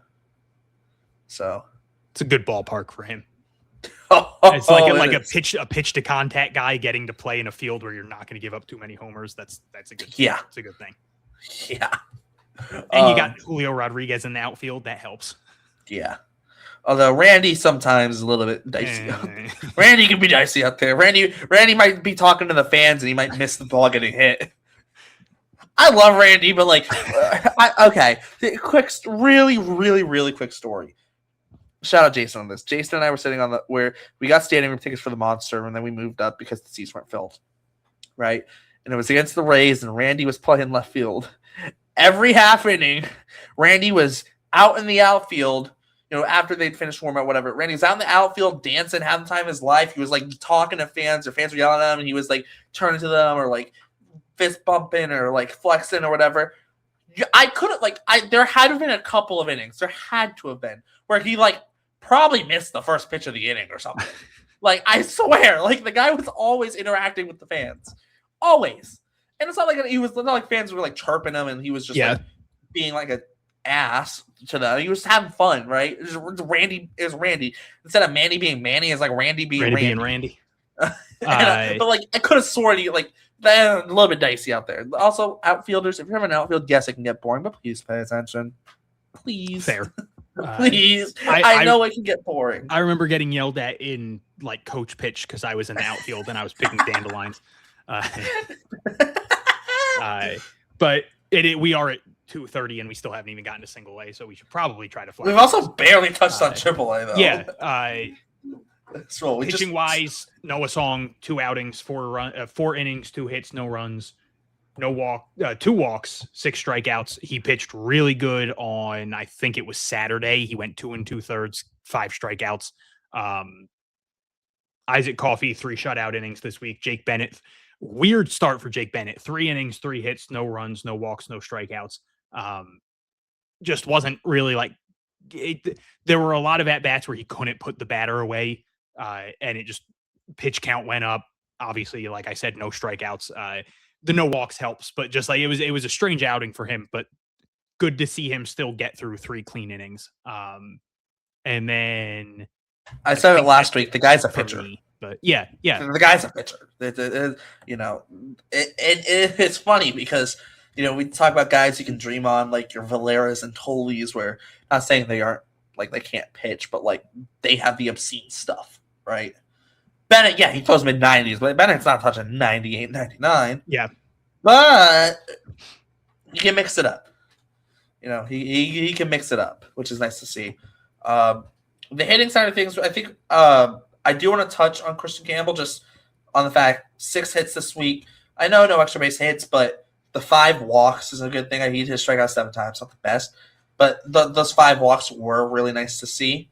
And then also Sung Chae Chang follows up his cycle week, 3 hits in 5 games, but he only struck out twice and also drew 5 walks. And then the person I definitely 100% want to touch on, Mikey Romero. Mikey Romero, friend of the show, Mikey Romero, only 3-time guest for the show. So shout out Mikey Romero for that. But only 3 for 19 this week. And then you think, okay, why are we talking about Mikey Romero? He struck out 6 times. It's kind of what to be expected with Mikey Romero, in all honesty. Like, yeah, he's going to strike out from time to time. But the 5 walks this week, right, is big. And it's something that he's still working on, and he mentioned it. I don't even the last time he was on. I think it was the time before that he at first mentioned that it was something he wanted to work on, drawing more walks and cutting down the strikeouts. And definitely for him, it's definitely been a process, right? There is some swing and miss is part of his game, and I think it's always going to be part of his game. But I think it's also a little bit of what makes Mikey Romero, right? Because when he does hit the ball, he typically hits it very hard, right? And this does go back to this is the best pitching you're going to see all year in AAA. And Mikey got off really, really hot to start. And he's cooled down a little bit. But, him having those 5 walks this week and, 19 at-bats, so what, like 24 plate appearances? Him doing that is big for him because in the past there would be sometimes weeks for Mikey, if he only gets 1 or 2 hits, that's about it. It's not really reaching base. He might strike out 7 or 8 times. Right, a week like this, he still struck out 6 times, but the 3 hits did have a double. But the 5 walks, it's big, it's important, right? He still reached base in a third of his plate appearances this week. Yeah, right. It's big, right? Because Mikey, Mikey's not a shortstop anymore. Really, he really isn't a shortstop. But it's not like Mikey Romero's bad at second base or third base, right? I think he's still developing. Great double play at third base this week. Yeah, I think his defense is still developing. He's not going to win like a Gold Glove today or anything, but he's not bad by any means, right? And so now you kind of take that and you look at okay, you can bring some value defensively. He's not going to be your biggest base stealer, right? So how else are you going to bring value, right? Being able to get on base is a big added thing for Mikey Romero to be able to do. It's massive for him because especially because of the swing and miss. Because a lot of times if he is walking, a lot of times probably going to be deeper counts. Right, because of that swing and miss, right? And so for him to be able to do that, and sometimes even when you do strike out, that doesn't mean it's a bad at bat, right? Mike Romero is going to be one of these guys here this year where box score watching isn't always the best thing to do for him, just because he might have an 115-mile-per-hour line out. He might strike out 10 times in a week, but who knows? 7 of those strikeouts might have been 7 or 8 pitch at bats, right? Those are and that's an extreme example, but those are the things with Mikey you really want to look for, right? Even if he does strike out. Okay, but what was the at-bat, right? A strikeout's a strikeout in the box score, but what was how did the at-bat go? What was the process of the at-bat? Did he get up 3-0 and then go down swinging on 3 straight pitches? Did he maybe go down 0-2 and battle it back and maybe bring it to a 3-2 count, right? That's those little things for Mikey that we really, really going to want to see from him. And him having those 5 walks this week, I think, is a very good thing for him. Yeah. Anything else, Hunter, on the hitting side of things in Worcester? Nope. I think I'm ready for Salem. Cool. Salem, last level. We're starting with Andy Azakar. Gotcha. I think we have to. 2 homers. So Andy Azekar this week, he did strike out 8 times. Okay, nobody's perfect, right? Nobody's perfect. 7 for 25, 2 doubles, 2 homers, 5 RBIs, and he also did draw a walk as well. Azekar is one of the guys where in the Salem kind of lineup where I don't want to say overlooked. He's 19 years old, right? Still really, really young. Somewhat, I think, overlooked in terms of like if you really kind of pay attention to Sox prospect stuff, you know they're very high on him. But if you don't really pay attention to Sox process, I think you're probably gonna miss him. Yeah. Like he was a guy who signed for $40,000. What, 2 years ago? Yeah, 2 years ago in 2024, January of 2024. Right, a guy who signs for $40,000 only 2 years ago. Like you typically don't see the rise that he's had. And yeah, he signed when he was 17, about to. Yeah, right. He signed, or right before he was going to turn 17. So like he was an older 16-year-old when he signed, right? But typically, a guy signed like that typically does take a couple of years for you to really get that talent to come out. It feels like from like the day, like after the DSL season, from the day he like got foot in like spring training last year, Sox prospects were on him where it was like, oh no, this guy looks really good, right? And he flew up their rankings last year. And you kind of look at it this year, like last year he had that little spell in Salem, and you look at just the numbers overall, they don't look crazy or anything, but Sox prospects kept pushing him up rankings, and he's currently 15th in their rankings, right? And obviously they have more access to info that we don't have access to. So if they're ranking him 15th, I'm putting my faith in them. You know why? Who's the last guy that they pushed like this out of like the FCL / like kind of coming into Salem recently? Was it Really Arias? recent. Well, Arias, yes, but like I'm thinking like Justin Gonzalez. bingo. Yeah. Right.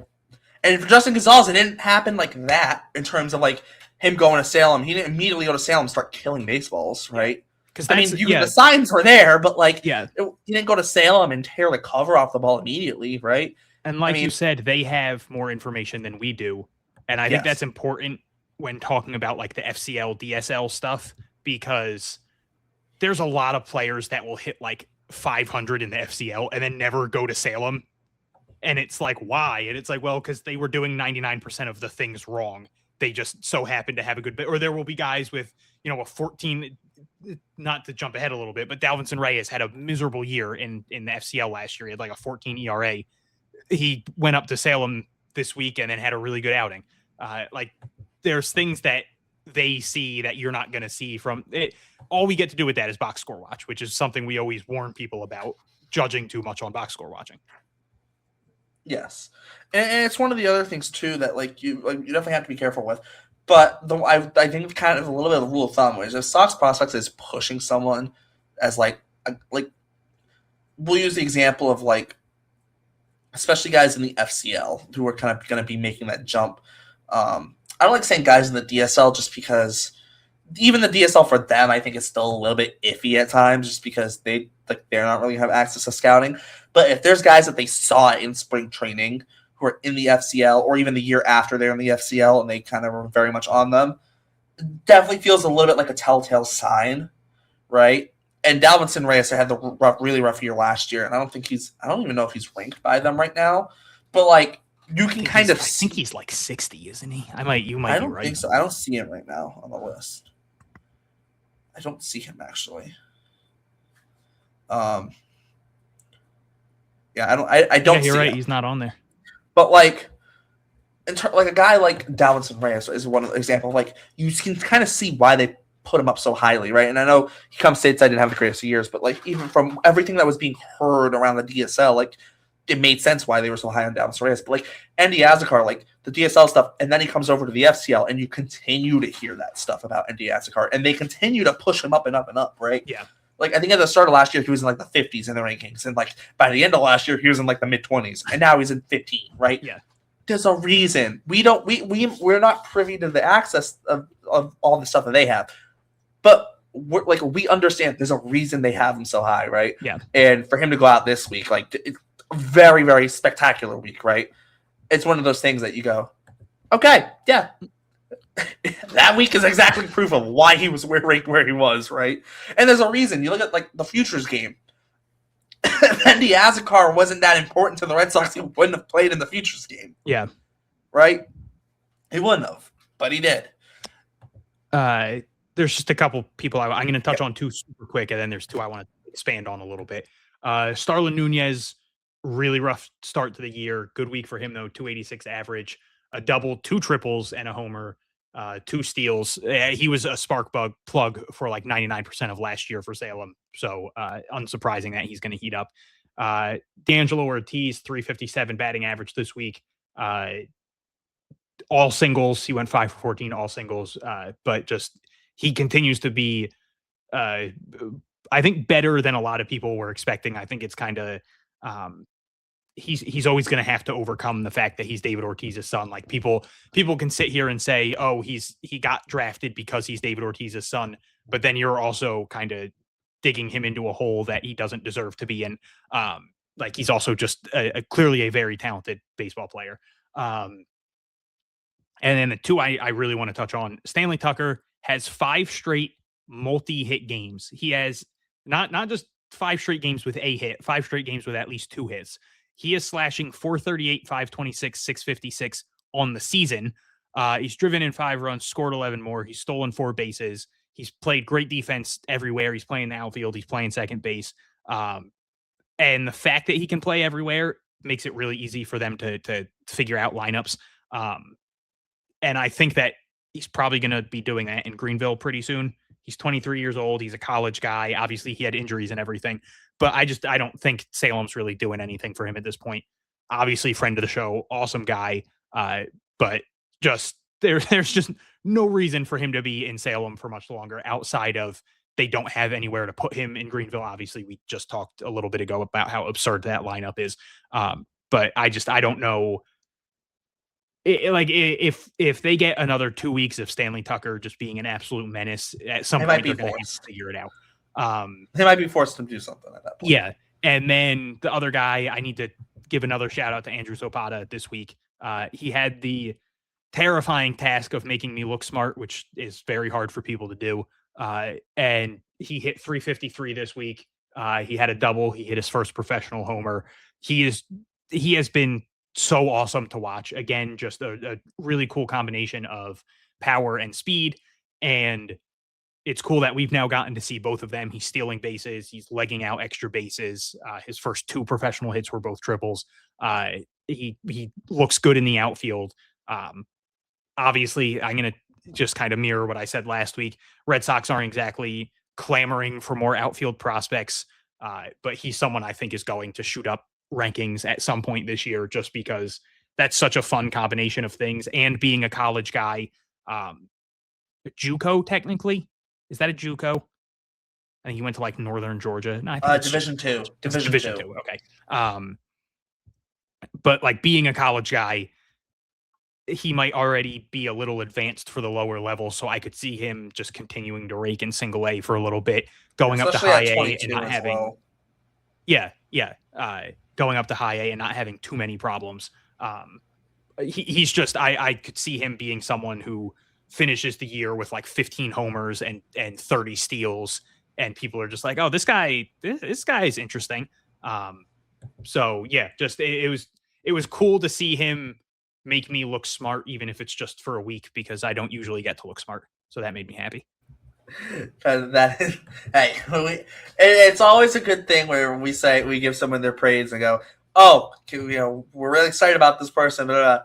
And then they actually go in the next week and like arguably have an even better week, right? It's sometimes we would have it sometimes where, I mean, I had like the Noah Song maybe this year, like, oh, Noah Song looks really good, and then the next week struggled a little bit. He was good this week, right? And I think sometimes too, relievers a little bit volatile, right? Sometimes you have a bad outing, right? It kind of screws with your numbers, right? It happens to relievers, especially, right?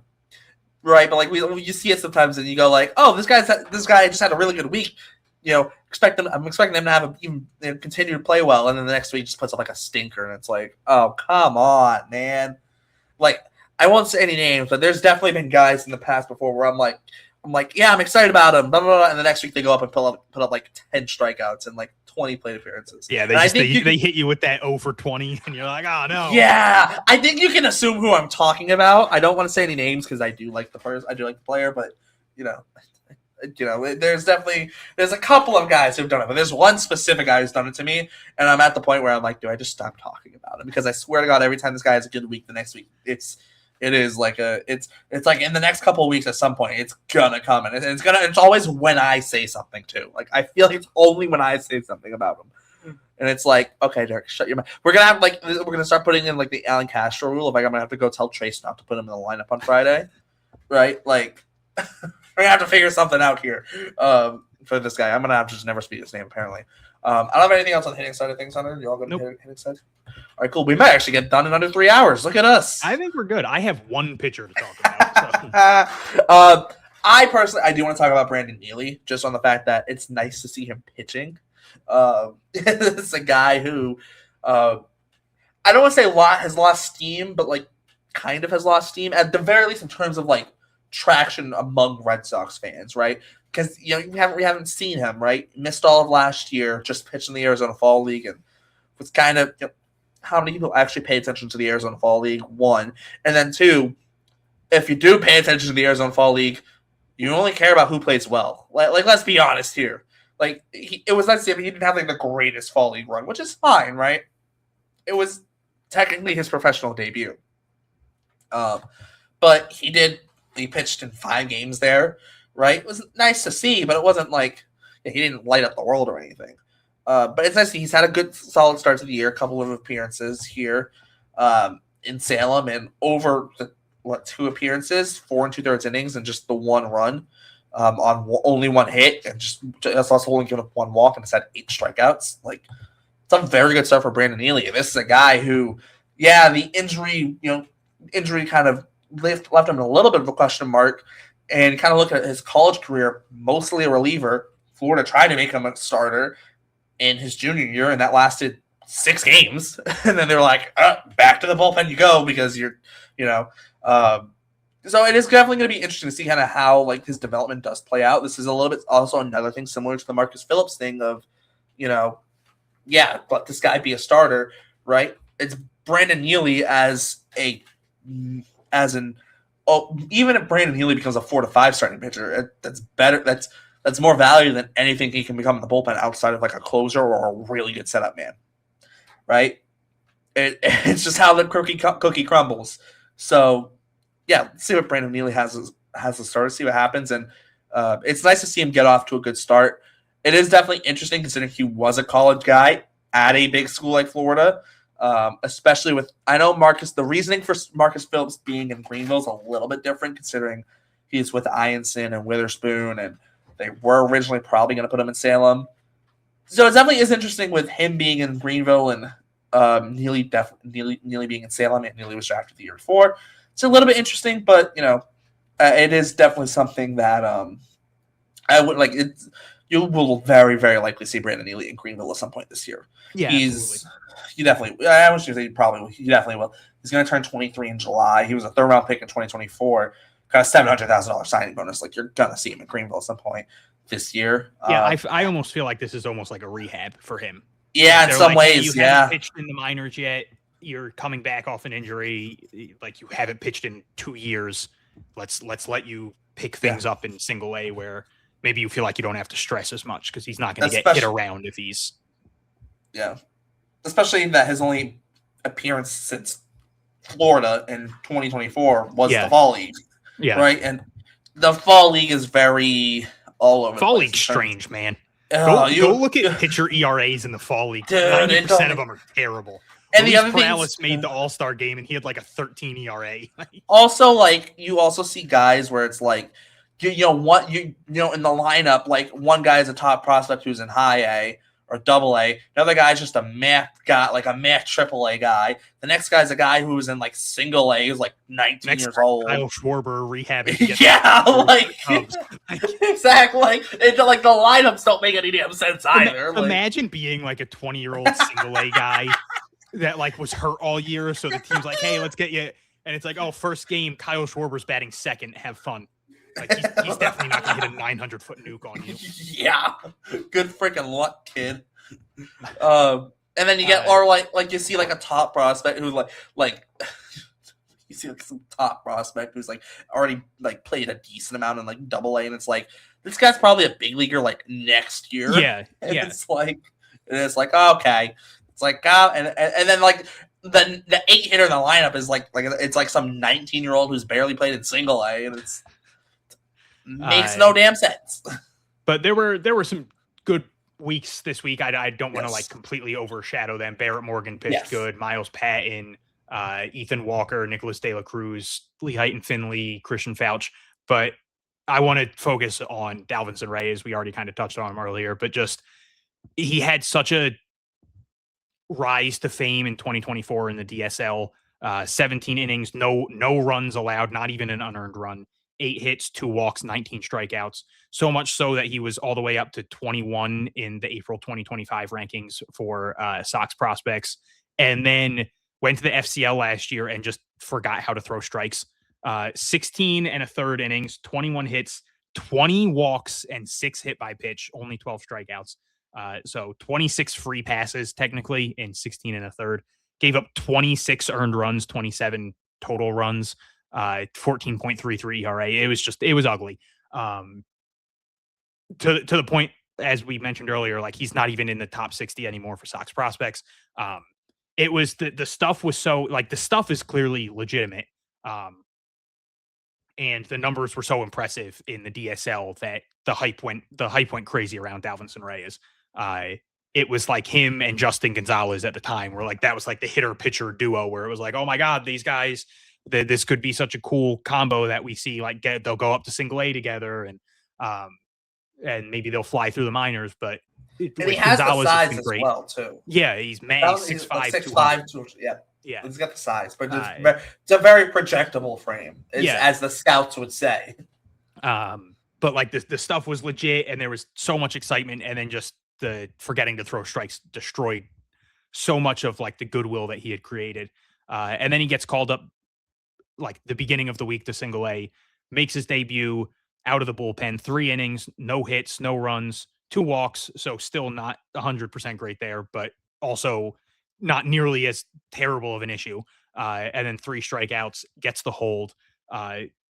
Just about as good of a single A debut as you could hope from him. Obviously, no walks would have been better, but it's not as pronounced of a walk issue as it was last year. Wasn't giving up hits. Picked up some strikeouts, which he wasn't doing last year. He looked completely lost last year based on all the numbers and everything, and like the few clips that we do see. So it just such a positive to see him go to single A and put together a palatable outing, like an outing that you can show to the fan base and be like, hey, remember this guy? He's still only 19, and he's the guy that everybody was freaking out over 2 years ago. So obviously it's one outing, it's just 3 innings, but it's something to build on. It's something to get a little bit excited about, because again, like this is a guy that everyone was freaking out about not that long ago. So it's cool to be able to get excited about Dalvinson Reyes again. Definitely. Like I said, projectable frame, right? With him having a size. And the one thing is, like, with the like walks, like it's definitely something that, like, or like not even the walks, I shouldn't say walks, like the command and control. It's definitely something that can be fixed. He's young enough to where it can be fixed. Like it's the guy who's 19 years old, doesn't turn 20 until November, right?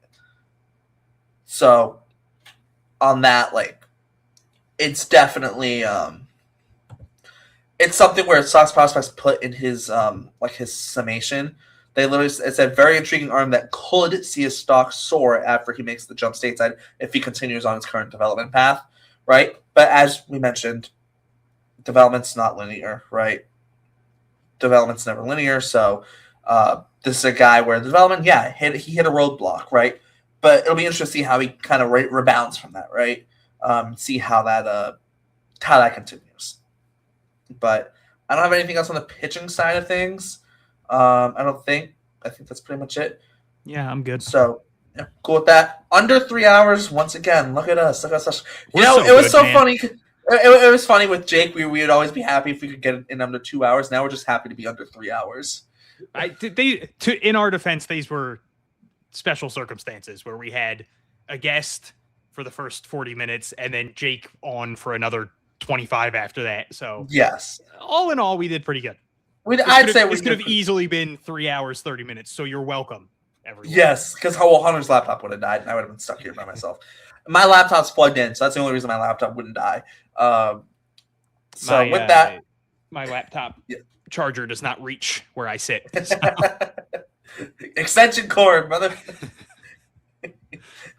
Pull out the extension cord. It's a good way. I always have it on 100 before we start, so it's a good way for us to have to not go 7 years. That is true. Until Jordan and I get that deadline stream in, we're probably gonna be 7 to 8 hours. Yeah, we're gonna wrap it up. I did make sure we got the right video this one for the outro. So if you're watching on YouTube, you will get the right video. Audio wise, it sounds the same regardless. So hey, no difference for you. I'm holding a brush. I don't know why. I have something official. I don't know. I don't have anything. See, I have a baseball, but I don't know where it is. So you're always fidgeting with the base. Right next to me. I am fidgeting with this Northeastern wristband that hold up. It lights up. There you go. And I've literally just half the show just been fidgeting with it. Because I have that and I have a big BU chain as well over here. Hey. I got a baseball bat. I got 2 baseball bats. I got 3 baseball bats. I got 4 baseball. I got a lot of baseball bats in my room. I don't know why. Most of them are mini bats, to be fair. I got a Carl Crawford one. I got a Red Sox one. I have a Jason Giambi normal-sized bat. Me and my brother went to. Well, I'm assuming. I think we went with my. Oh, I found my my glove with a couple of. I got 2 baseballs here. I'm gonna leave this out now for next show, so I have it. I think we went to a game at Yankee Stadium with my uncle. We are so going over 3 hours now. They were giving out Jason Giambi baseball, and it's like a full-size baseball bat. So I have that in my room, and then I have a Johnny Damon signed baseball bat in my room. So I have the only Yankees thing I have is I got gifted for my birthday. There was a family friend who got Yankees tickets and some lottery thing, whatever, for a school event or something. And they're like, "Oh, Derek enjoys baseball, so we'll send him to this." It was Yankees and Blue Jays. It's funny how Steve Pierce was with the Blue Jays, so I got to see a former Red Sox World Series champion. But it was relatively soon. It was after Ichiro got traded to the Yankees. So at my house at home, I have an Ichiro Yankees jersey that I have tape over the Yankees logo on the front. Fair. That's the only Yankees thing I have. It was because it was Ichiro, and that was it. And it was funny. The people we were with, they weren't Yankees fans, but they weren't really Red Sox fans either. They're like, "You should get a Jeter jersey," and I'm like, "No, gross." And also too, he spells Derek differently than me, and I'm like, "Ew, no, nasty." And I'm like, "I'm getting it. I'll get if I'm allowed to get one thing, and I kind of have to get one thing. It's Ichiro, and that's it." So I got my Ichiro jersey, and that was it. We're going to wrap this thing up, though, in under 3 hours. 2 hours and about 58 minutes once we wrap this up. Thanks for Hunter, as always, for joining me. Shout out Jake for jumping on, and obviously, once again, we'll thank Braiden Ward for giving us his time before his flight from Nashville back up to Worcester, because they play tomorrow night. Does he play tomorrow night, though? Oh, wow. I should have. We should have asked. I don't know what his suspension. I'm sure we could. I don't think he's playing tomorrow night, but I'd assume he's still gonna be there. So fair. So yes. With that, we're gonna wrap things up. Thanks for tuning in, and as always, we will see you next week when we once again try to keep it under 3 hours.